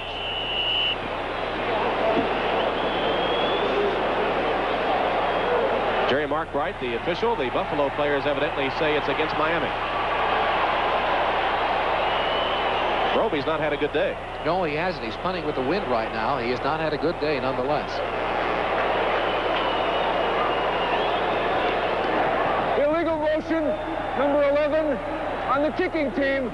Penalty declined. First down. Timeout. 29-yard punt only by Reggie Roby. It hung up only 3 seconds, and Buffalo takes over when we come back. Today on NBC Sports, join us as we renew a holiday football tradition with exclusive coverage of the 46th Thanksgiving Day game. This year's football feast matches the New York Jets against the Detroit Lions from the Silverdome in Pontiac, Michigan. It all starts at noon Eastern Time with NFL 85 and host Bob Costas, followed by Detroit and the Jets on Thanksgiving Day. Bruce Matheson, 11 for 16 today, an emerging star perhaps from the Bills. Comes up short on that attempted one to Butler, however. But Matheson is having quite an afternoon. 11 of 16 for 153 yards and 2 interceptions. The biggest one of that whole group of statistics, though, is that he has not thrown an interception all day long. The Dolphin defense 27th overall in the NFL. When was the last time a Shula coach team was that low on the ratings this time of year? Has to be never, right? Probably never. I would imagine so. Matheson, his scrambling ability has played a big part in the success of the Bills offense this afternoon. Less than 5.5 minutes remaining in the third quarter. Game tied 14-all. Ramson in motion. Matheson to pass. Broken up, it'll fall incomplete. A near interception. Brophy, if he could have gotten the carom, could have taken it for a long ways. Unable to handle it, though. Bell was the intended receiver, bounced off a couple of hands and fell incomplete. Now watch Brophy here. He's number 53 at the top of your screen. He has man-to-man coverage on Bell, the running back. He wasn't fooled by it at all. He comes over, and actually, if he had been paying attention to the football, a little bit less attention to Bell, he would have made the interception. But a nice play by Jay Brophy. There's Brophy, 53 on the sideline, 2-year veteran out of Miami. On passing situations, however, he comes out, and it is a 3rd and 10 for Buffalo, and Matheson lines up in the shotgun. Cribbs and Bell, the running backs. Complete to Butler right at the first down yardage. Now the ball pops out. Let's see how they rule it. Incomplete pass. Incomplete pass. Quite a collision there as Butler went for the reception. Mark Brown and Alex Moyer converged on him. The ball popped loose. It's ruled incomplete. A big tough hit against Butler. This time Matheson looks away at the other side down the field. That enables him to look a safety off. But watch the collision from Butler and who is that? That's number 54 for the Miami Dolphins. Alex Moyer on a big hit for Butler. They always tell you as a wide receiver, it's going to hurt whether you catch the football or not. Somehow that makes sense, except when you're running across the middle trying to catch a ball, knowing you're going to get your teeth knocked out. Looks like they had Butler and Cribbs too close together, enabling Miami to cover both of them. Here is a Kidd with a punt. He's had a great day. This one not so hot. Taken by one of the short men, Blackwood. Gets a blocking wall. Room down the sideline. Finally taken out of bounds at the 45-yard line. But a good return. Haslett finally made the tackle. Miami had the wall set up. So Miami has a chance offensively. 4:59 remaining third quarter. Game to Cephalo Rich Stadium in Orchard Park, New York. The wind chill down close to 0 now. The Marks brothers, Duper and Clayton, not much done today. No, Clayton and Duper have been double-teamed all day long, and the secondary of the Bills should be commended. They are third overall in the NFL, and they're taking away the deep threats of the Dolphins this afternoon. Blackwood had a 16-yard return of that 39-yard punt. Good field position, first down for the Dolphins. Marino, wide open. Duper, first down Miami. Charles Romes, beaten on the coverage, had to come back to pin Duper to the turf. But Duper was wide open for the catch.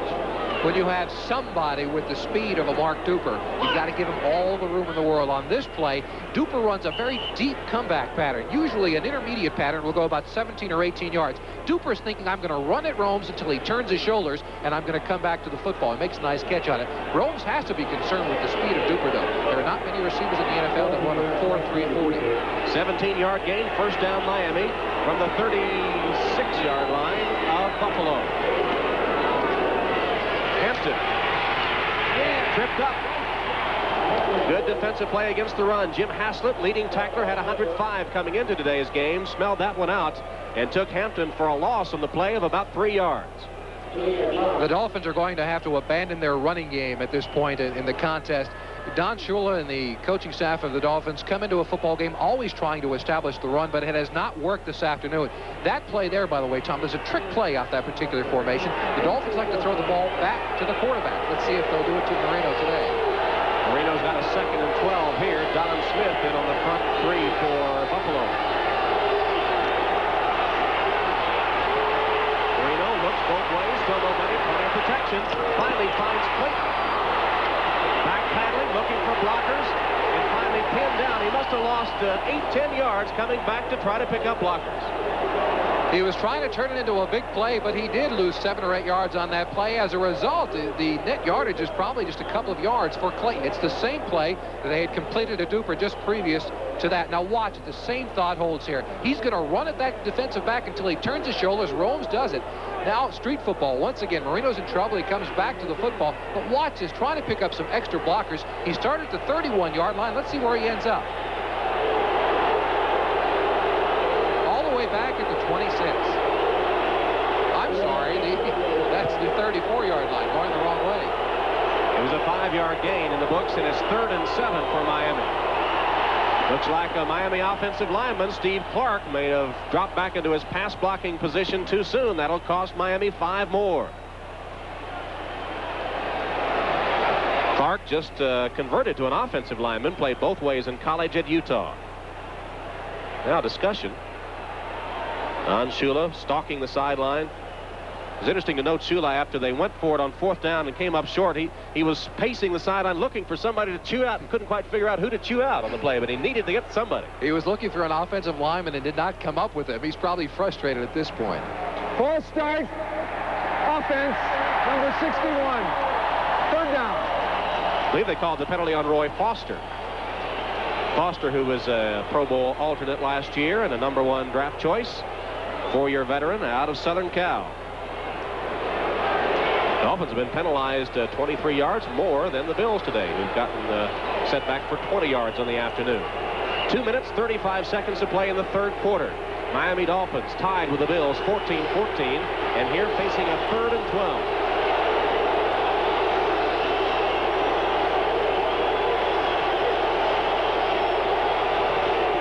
Spread formation for the Dolphins.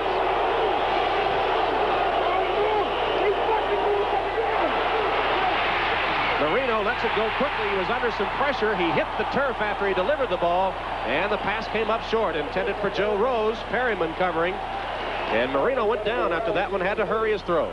Jim Perryman blitzed from an outside position and forced Marino to get the ball off a little quicker than he would have liked to, and that was an important 3rd and 12 situation for the Dolphins. It seems another opportunity squandered. They're going to have to call on Roby to punt the ball away. There is Roby. We repeat, has not had a good day so far, and kicking again against the wind. Perryman on the blitz, fastest man on the Buffalo team, has a couple of sacks this year. So Wilson deep for Buffalo. 30-second clock ticks down to 15. Here's Roby. Roby, coming into today's game, had averaged 44.6, third in the NFL. Tries to hang this one up. Wilson calls for a fair catch and drops it. It's going to be dead. The ball will belong to Miami, but they'll have it at the 11-yard line. So Wilson muffs the fair catch. It looks like Joe Carter will get credit for the fumble recovery, and it'll be Miami's ball. The rule is that he did not have possession of the football, therefore the ball cannot be advanced. It was a muff punt, and it is stopped right at the position. The receivers, Miami's ball, first down. It looks like Wilson is a little bit unsure of what he should do. He calls for a fair catch a little bit earlier on. He goes up and was not sure because he did not give a clear-cut fair catch signal whether he was protected or not. It seemed like that broke his concentration, and he was unable to come up with the football. Watch it again. That was Carter that picked it up and ran to the end zone, but it won't count. You see, he waves just once with his arms, was not sure whether he was going to get the protection needed on a fair catch signal, and the ball comes up in Joe Carter's arm. It was a muff. He never had possession. Big break for the Dolphins. They've got a first down at the 11 of Buffalo. Marino for the end zone. It was Romes. Did he intercept it or did he knock it down? They say no, he was out of bounds. He knocked it down. But Romes made a saving play because Hardy apparently was lined up to make the touchdown reception.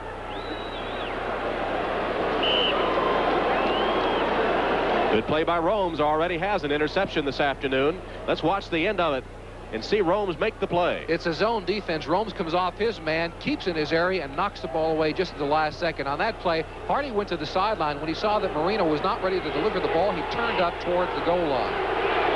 2nd and 10 now for Miami. The ball still spotted at the 11 of Buffalo. Tie game at 14. Less than 2 minutes remaining, third quarter. Short completion, Marino gets it to Duper. Looks for a blocker, gets one. Angles for the sideline, taken out of bounds at about the 5. Freeman run out of bounds. Freeman runs Duper out of bounds, but not before, again, a short completion. And Duper, instead of going deep, is getting into the short pass routes now. Duper has a lot of options on this play. He comes across the middle of the field. He can set right there in the zone. He can continue across the field, or he can stop and come back toward the other sideline. Watch him directing traffic here. Hey, Duper's no dummy. He says, hey, give me some help, big guy. And number 34, Woody Bennett, there on the ground, makes a nice block for him. He'll make a good block on the play, and they'll spot it at the 5-yard line. Third down, 4 yards to go. Crucial third down play coming up. There's Duper who made the last reception.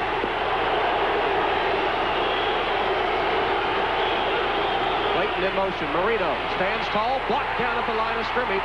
Knocking it down was Frazier, the linebacker, who was coming on the play. Got the big paws up. He is 6'2", and knocked the pass down. Well, the Buffalo defense, put in a tough position by the muff punt, has risen to the occasion.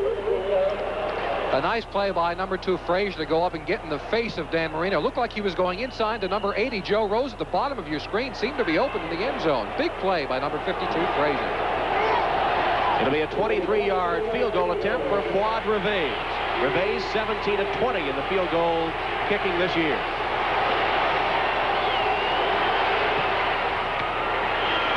And it's good. Reveiz has given the Miami Dolphins a 3-point lead. Reveiz 4th in the NFL in scoring. The first Miami rookie to score 100 points, he hopes, in this season. The team record 117 held by Garo Yepremian, and Reveiz, the rookie out of Tennessee, who's been an excellent kicker for the Dolphins this year, hits the field goal to put Miami on top 17-14. Psychologically, that has to be a big letdown for the Miami Dolphins. After that muffed punt, what a great opportunity to go ahead by a touchdown in the game, yet they didn't net any yardage and were forced to go for the field goal. A big psychological disadvantage for the Dolphins. Twice the Dolphins have had field position. They went 4th and 1 down deep in Buffalo territory and came up short. This time they have the ball first down at the 11 and have to settle for a field goal.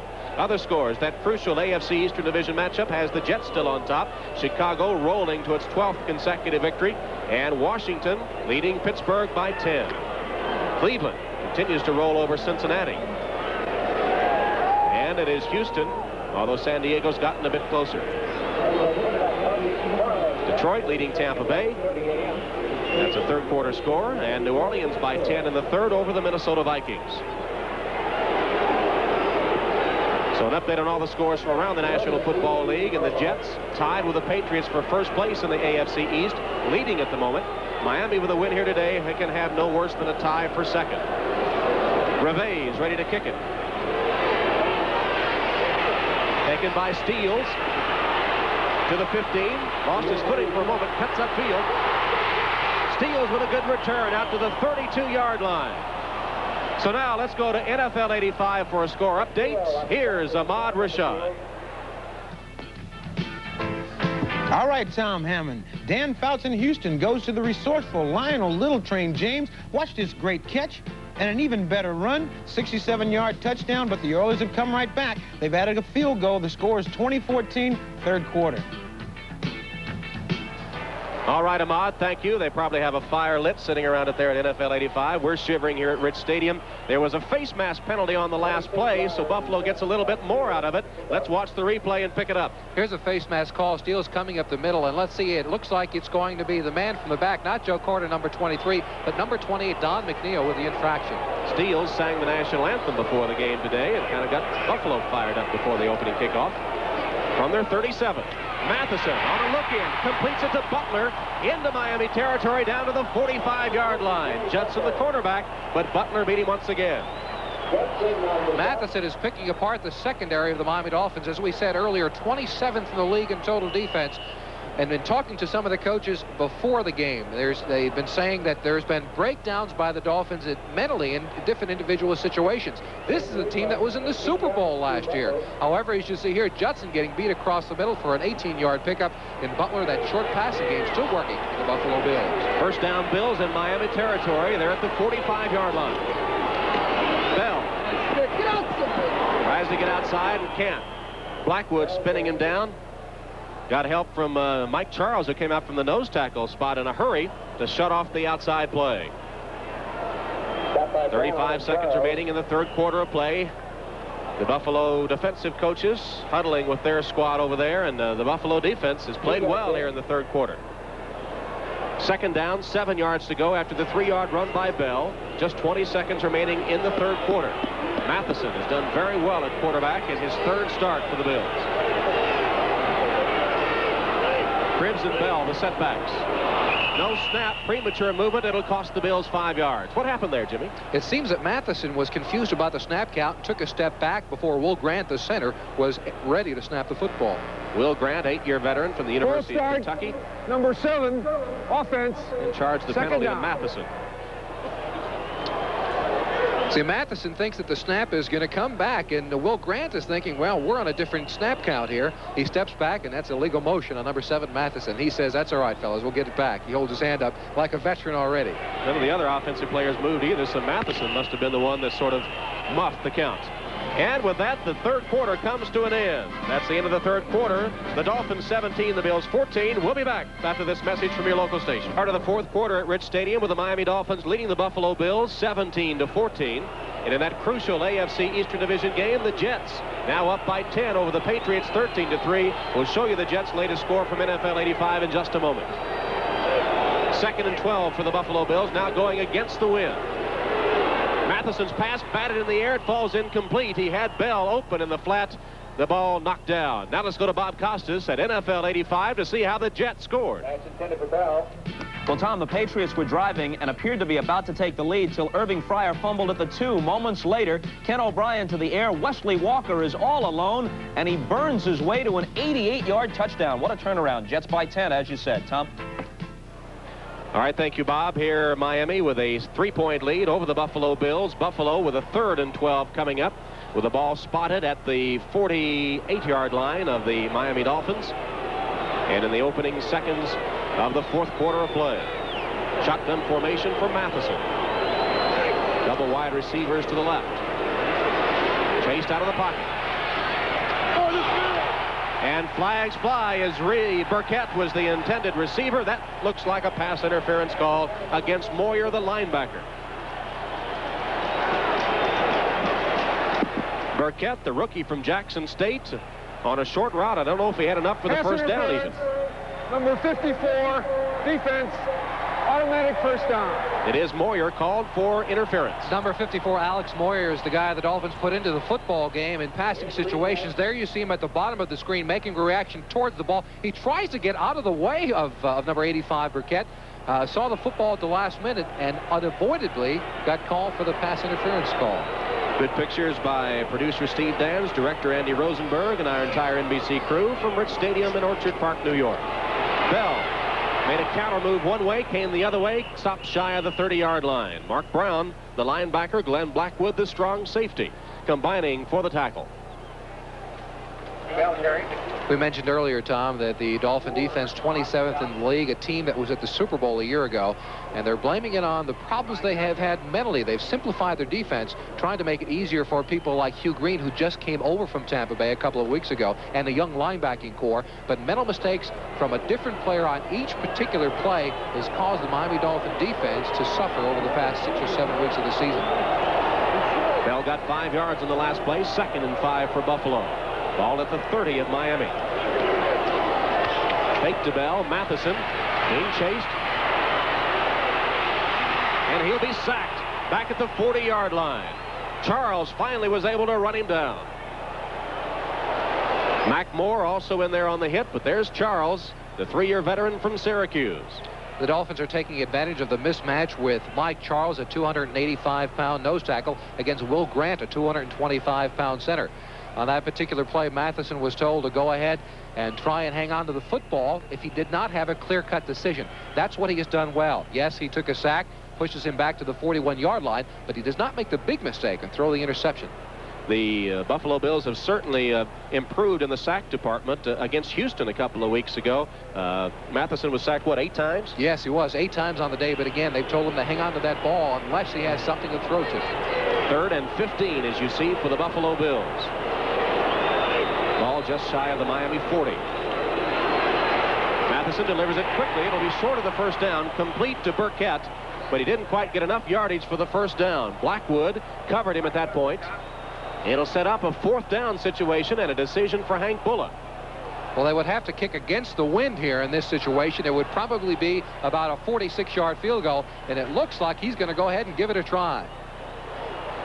Well, he's well shy of the first down, about 4 yards. It's 4th and 4. So they will go for the field goal. Scott Norwood has hit 12 of 13 field goals. 49 yards has been his longest. There's Norwood, number 11, leading scorer on the Buffalo team, 52 points this season. A 48-yard, a 47-yard field goal attempt. 47 coming up. He's hit from 49 this year. Low kick. It didn't quite make it. It falls short, and Norwood misses for only the 2nd time this season. Against the wind, Norwood can't connect, and Miami continues to lead by 3. 4th quarter, Rich Stadium, Orchard Park, New York, a game the Dolphins must win to stay in playoff contention. They win today, and they have no worse than a tie for 2nd place in the AFC East. There's the score of the Jets and the New England Patriots, with the Jets leading by 10 for 1st place in the AFC East. But the Dolphins need to put the Bills away. This could be a crucial drive.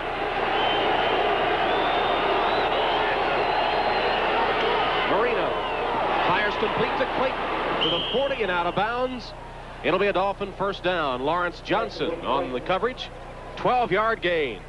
Marino has been sacked just 12 times all season long, and as we said earlier, with that patchwork offensive line in front of him because of injury. But look at the quickness of the release of Dan Marino. He has been compared to Joe Namath in that respect. That's why they have just 12 sacks against him all year long. He gets rid of the football quicker than any quarterback in football, and he knows where he wants to go with it. The short passing game, it seems, has been there all day for the Dolphins. And the Dolphins are going to have to take advantage of that because the Bills secondary, with Johnson replacing an injured Burrows, is playing off of Clayton and Duper. 1st and 10 from the 42 of Miami. Take the draw to Nathan. Plenty of time. And right to the defensive player, Lawrence Johnson, who makes the interception and steps out of bounds. I'm surprised he threw it. It was right to Johnson. It seemed like Duper and Marino were mixed up on the play. It was a zone coverage, and at no time during the pattern was Duper open. What about Don Shula right now? You played for the man. This has to be a time when you don't want to stand too close to him. Well, you don't, but I found it's better to go right to the sideline. If he's going to yell at you, don't make him come looking for you. He just builds up steam.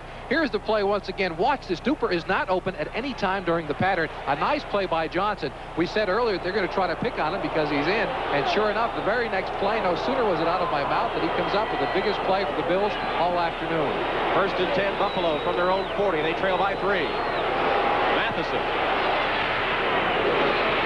Dropped, incomplete.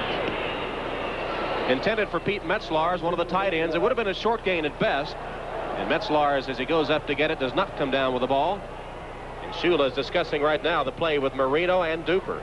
There you saw Marino and Clayton discussing, or excuse me, Marino and Duper discussing the difficulty they had. But watch the shot he takes from the opposite side. That's Bruce Smith coming in and taking Marino down. He'll think about it the next time he has to stand in the pocket and throw the football. But Duper and Marino were getting together, discussing the little bit of confusion they had on that last pattern. 2nd and 10 for the Buffalo Bills.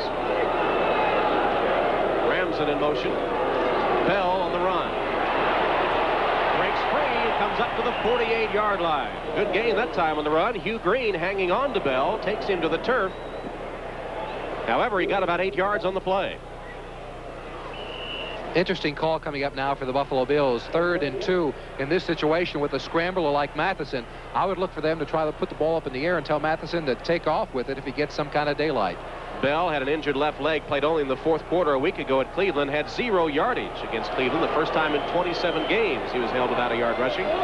Saw his totals for today over 50 this afternoon. 3rd and 2.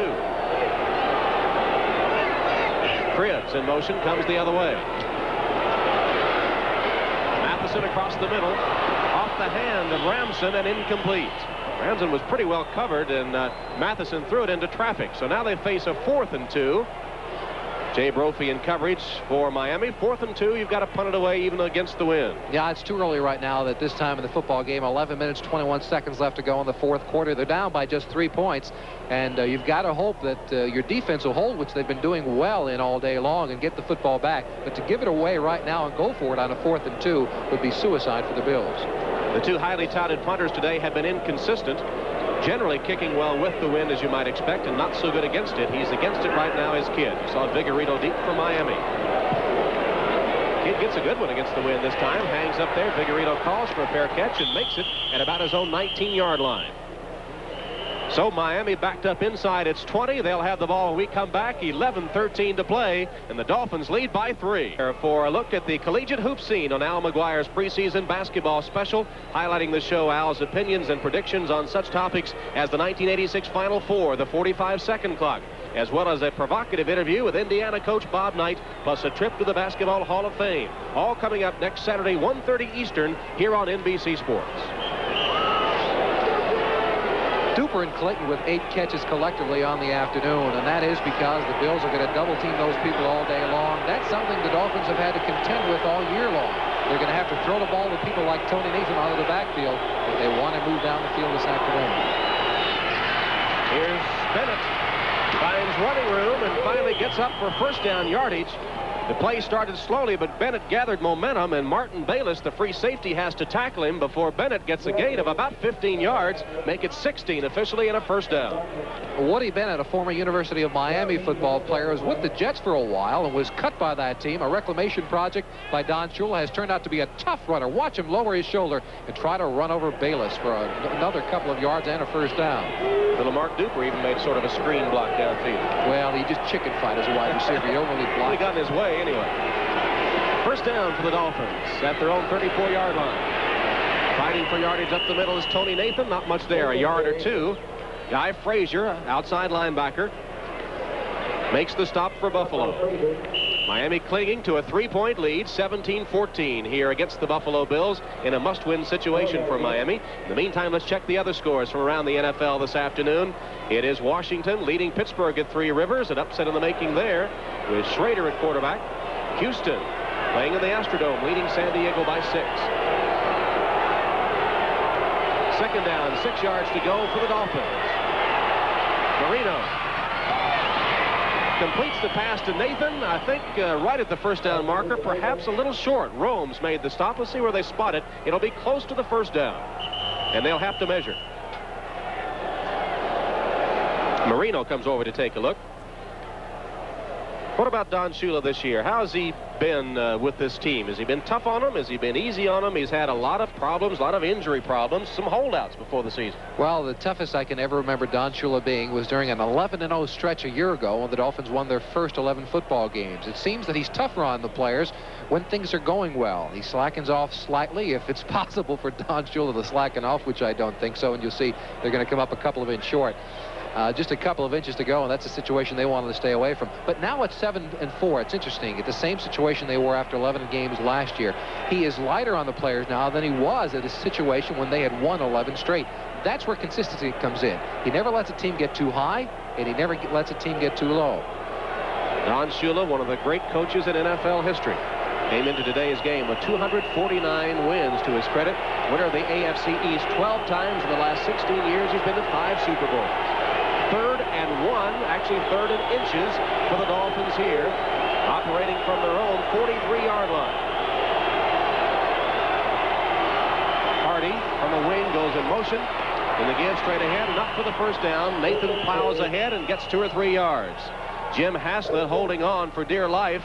Drags him down, but a first down for Miami. This is a situation that the Dolphins have failed in all day long. Now they're going to run behind the All-Pro Dwight Stevenson. He just simply falls on top of Smirlis, buries himself, and allows Nathan to go over the top. Usually in this situation, it's the player, whether defensively or offensively, that gets lower to gain leverage. But on that play, he noticed Smirlis trying to submarine him, and Stevenson, the stronger of the 2 players, simply fell on top. Dolphins way ahead in first downs, but only 3 ahead on the scoreboard. 8:50 to play, 17-14 Miami. Bennett slips and is pinned to the turf. Fred Smirlis down at the bottom of the stack, stopping Bennett, and they'll mark it for a loss in the play of about 1 yard. 2nd down, and they'll give him a gain of 1 on the play, I guess. It'll be 2nd and 9 for Miami. Detroit leading Tampa Bay by 10 in the 4th at Tampa. New Orleans continues to lead Minnesota in the 4th quarter. 2nd down, 9 yards to go for Miami. Nathan and Bennett in the backfield behind Marino. Marino steps up. Threads the needle for a completion and a first down. Mark Duper made the reception, and Marino threading it between the defensive players for a 22-yard gain. Romes made the tackle. Duper is one of the toughest receivers you'll find for his size. He's about 5'9" tall, not the kind of guy you think would want to come across the middle, but Duper does that as well as anybody. He's a tough little football player, and again, people are worried about his speed so much they play off him, allowing him to come underneath on those intermediate patterns. So Duper now well into the offense as Marino has found him, and Miami with a drive here that they need desperately. They need to put Buffalo away if they can and widen the margin. This is a must-win situation for Miami. Nathan breaks free. Down inside the 20, close to the 15-yard line. Bayless made a saving tackle for Buffalo. Tony Nathan, the #1 rusher for the Dolphins, gets 14 yards. The offensive line of the Dolphins was a question mark coming into today's game. Stevenson, the man in the middle, number 57, blocking on Smirlis. Look at the hole he creates as Smirlis is stood up, allowing Nathan to get by for a first down. There's Tony Nathan, 45 yards today in the rushing department. Came in with 403 to lead the Dolphins. Again, they go on a first down run. Again, Nathan, he's down to the 4. Bayless again has to make the tackle. And Nathan, behind good blocking from that offensive line, comes up again as Tony Nathan gets 12 yards on this carry. Tony Nathan is one of the most underrated football players in the league today. Year after year, he carries the bulk of the work for the Dolphin offense, along with Dan Marino. He comes up across the middle. He's a tough inside runner, a good outside runner. They call on him to block, and he's also their leading pass receiver. Tony Nathan is a man who does it all and really does not receive the credit for his aid in this Miami Dolphin offense. From the 4-yard line, 1st and goal for Miami. Nathan again. And in for the touchdown. 4-yard touchdown run by Tony Nathan. They went to Nathan 3 straight times, and he got it done. Well, he's the guy who's been consistent over the years. They've talked about him fumbling on occasion, but Tony Nathan has been a pro that has been very consistent over the years for the Miami Dolphins. He follows a block by number 34, Woody Bennett, pushing him over through the end zone. And in a situation where they needed that offensive running game to come about to take some time off the clock, the Dolphins prevail. That right side of the line with Clark and Lee doing the job for the Dolphins. Here's Reveiz.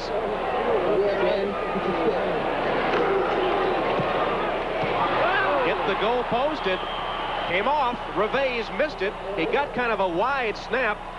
The ball got down in good time, but Reveiz missed it. Miami, though, still leads. This imported beer is all that you'd expect. It has a rich, full-bodied, imported flavor, as you'd expect.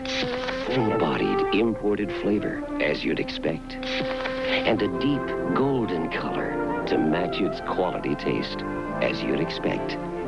But here's one for the Dolphins, a brand new long snapper here. The snap is wide. That causes Strock to put the ball down a little bit late, and Reveiz misses the field goal. But number 63, Larry Lee, he was just acquired on waivers from the Detroit Lions on Monday, and apparently not used to that snapping situation of the long people for the Dolphins.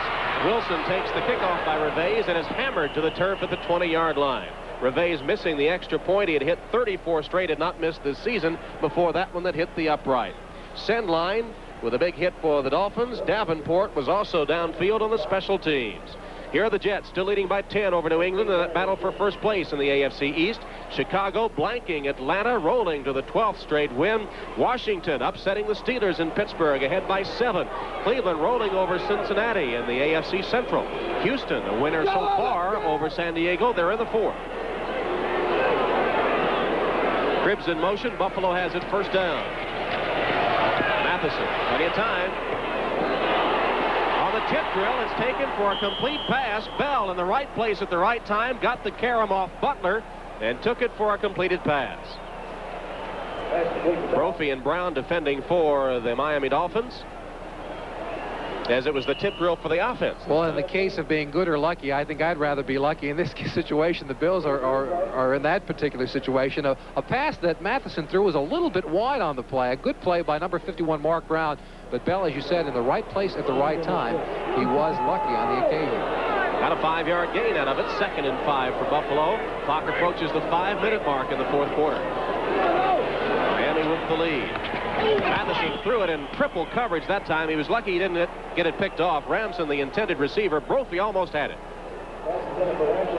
Check some other scores now. NFL action today. Detroit leading Tampa Bay by 10 in the 4th. And Bum Phillips hanging by the skin of his teeth. He leads at Minnesota 23-16. Now that the Dolphins are up by 9 points this late in the football game, they're going to zone the entire field. They're going to let Matheson take those underneath smaller patterns, but they're not going to allow him to get anything deep, and that's the reason he's been throwing into coverage. He has nowhere to throw the football underneath, and he does not want to go long. He has not done that all day. Is it tougher for a young quarterback like Matheson to tell who to throw to in that type coverage? Yes, it is, because he looks across and he sees all white jerseys. It's tougher to thread the needle.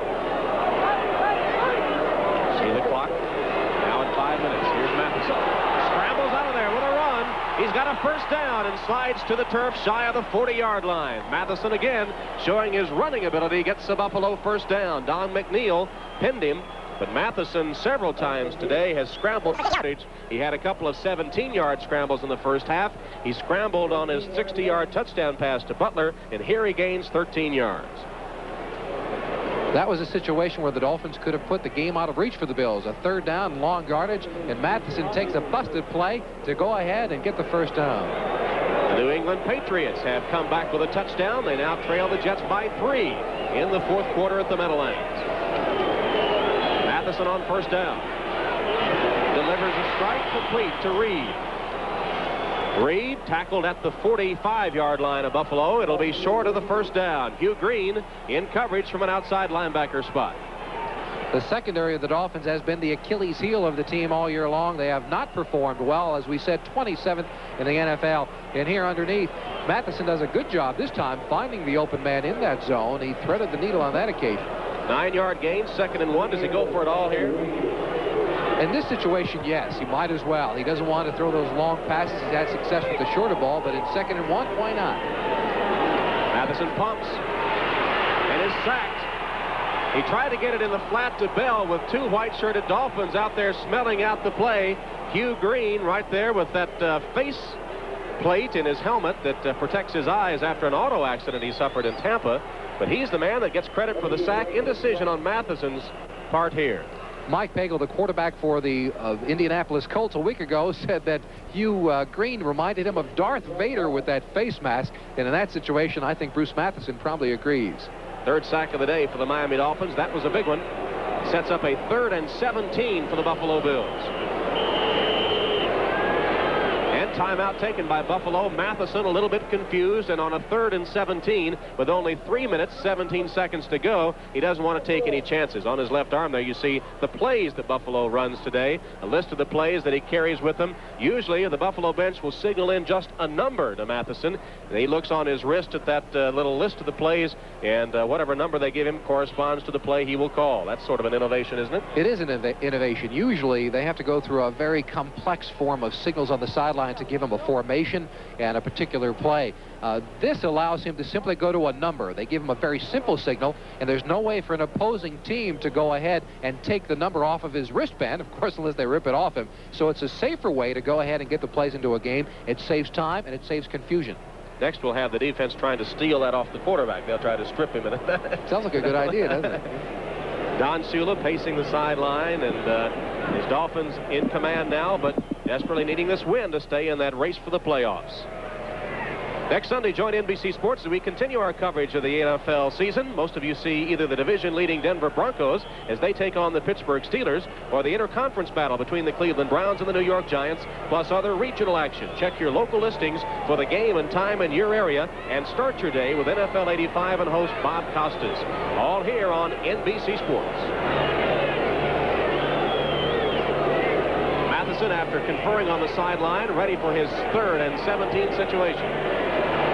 He goes long. Butler, incomplete.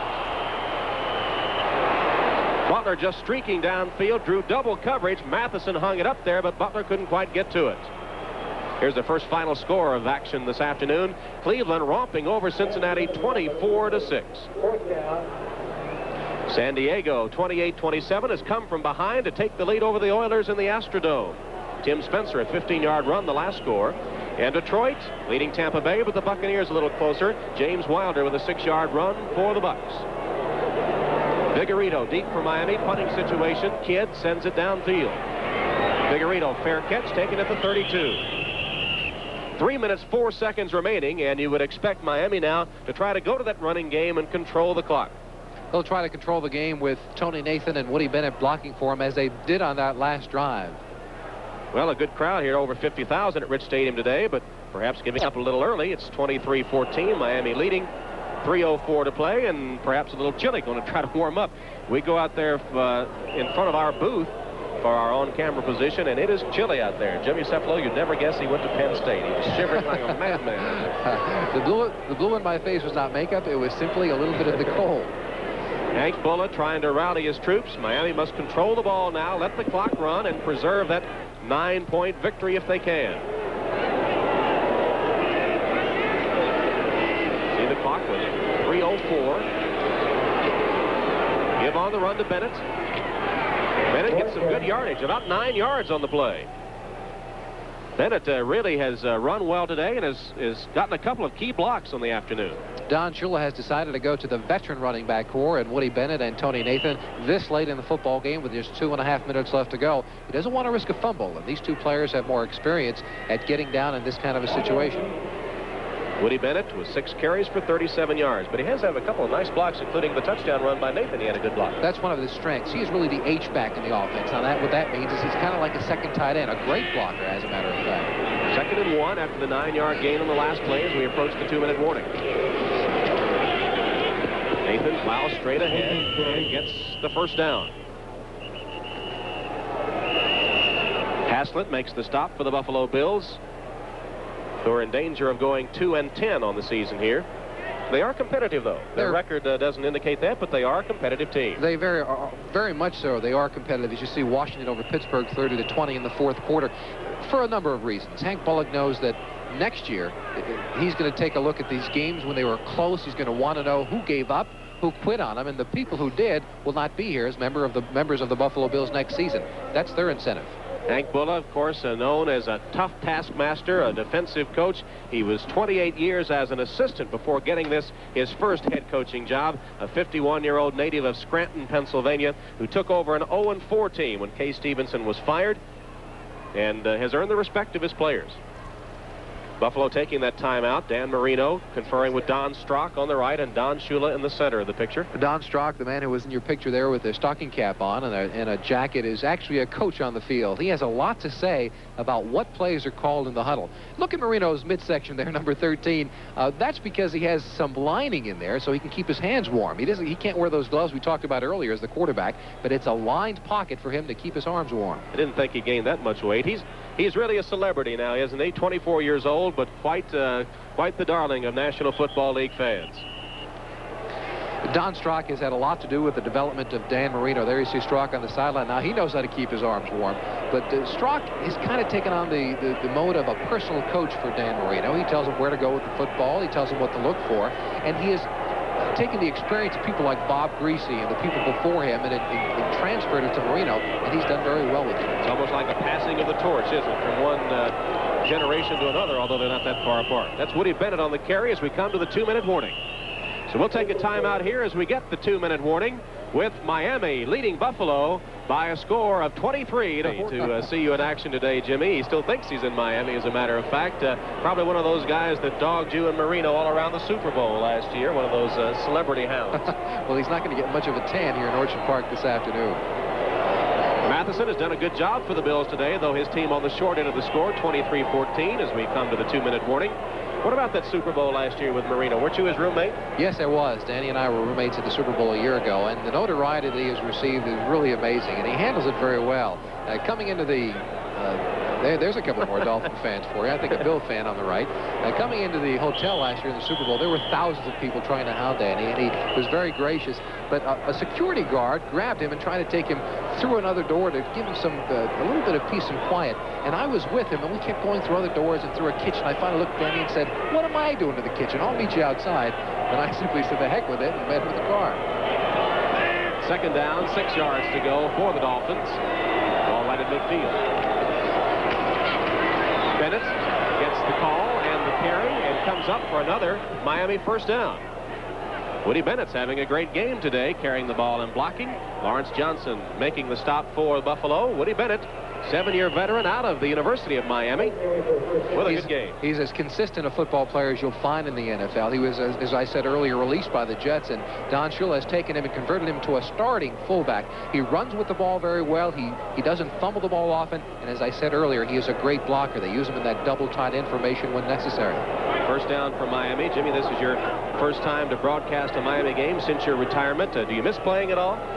With the wind chill factor next to 0, I'm very happy and comfortable in the booth up here with you, Tom. See, the way you were shivering earlier, I would say that was probably right. Woody Bennett gets the call again. Miami, though, has performed well in the cold. They went to Denver. They won a game in cold weather and snow against the Broncos earlier this season. Now they come to Rich Stadium, the latest they've ever played at Buffalo, and they're apparently going to come away with a win and a wind chill factor down around 10 degrees or so. Yes, I agree with that, Tom, but Don Shula is not a happy man at this point in the season. They'll go to 8-4 with a win here this afternoon, but they have not performed like the AFC champions defending they are. He has thought all along that they have not played up to their potential, whether it be for injury or other reason. This is not the same Miami Dolphin team that went to the Super Bowl a year ago. Is it too late for them to rally and reach their peak in the playoffs? With Don Shula as the head coach, no. As I said before, he keeps an even keel on the players. He lets them know he's a great motivator. If anybody can take this team from an 8-4 finish right now, and again, they are going to be second in the NFL, he's the man that can do it. And Don Shula is going to lead this team to the playoffs one way or another. 22 seconds left. The officials have called a timeout for a measurement. Now they restart the clock, which ticks down to 15 seconds. Hank Bullock says, "Stop it." And Buffalo does with a timeout. That's their final timeout. Stops the clock with 11 seconds left. We'll be back in a moment. Miami leads by 9.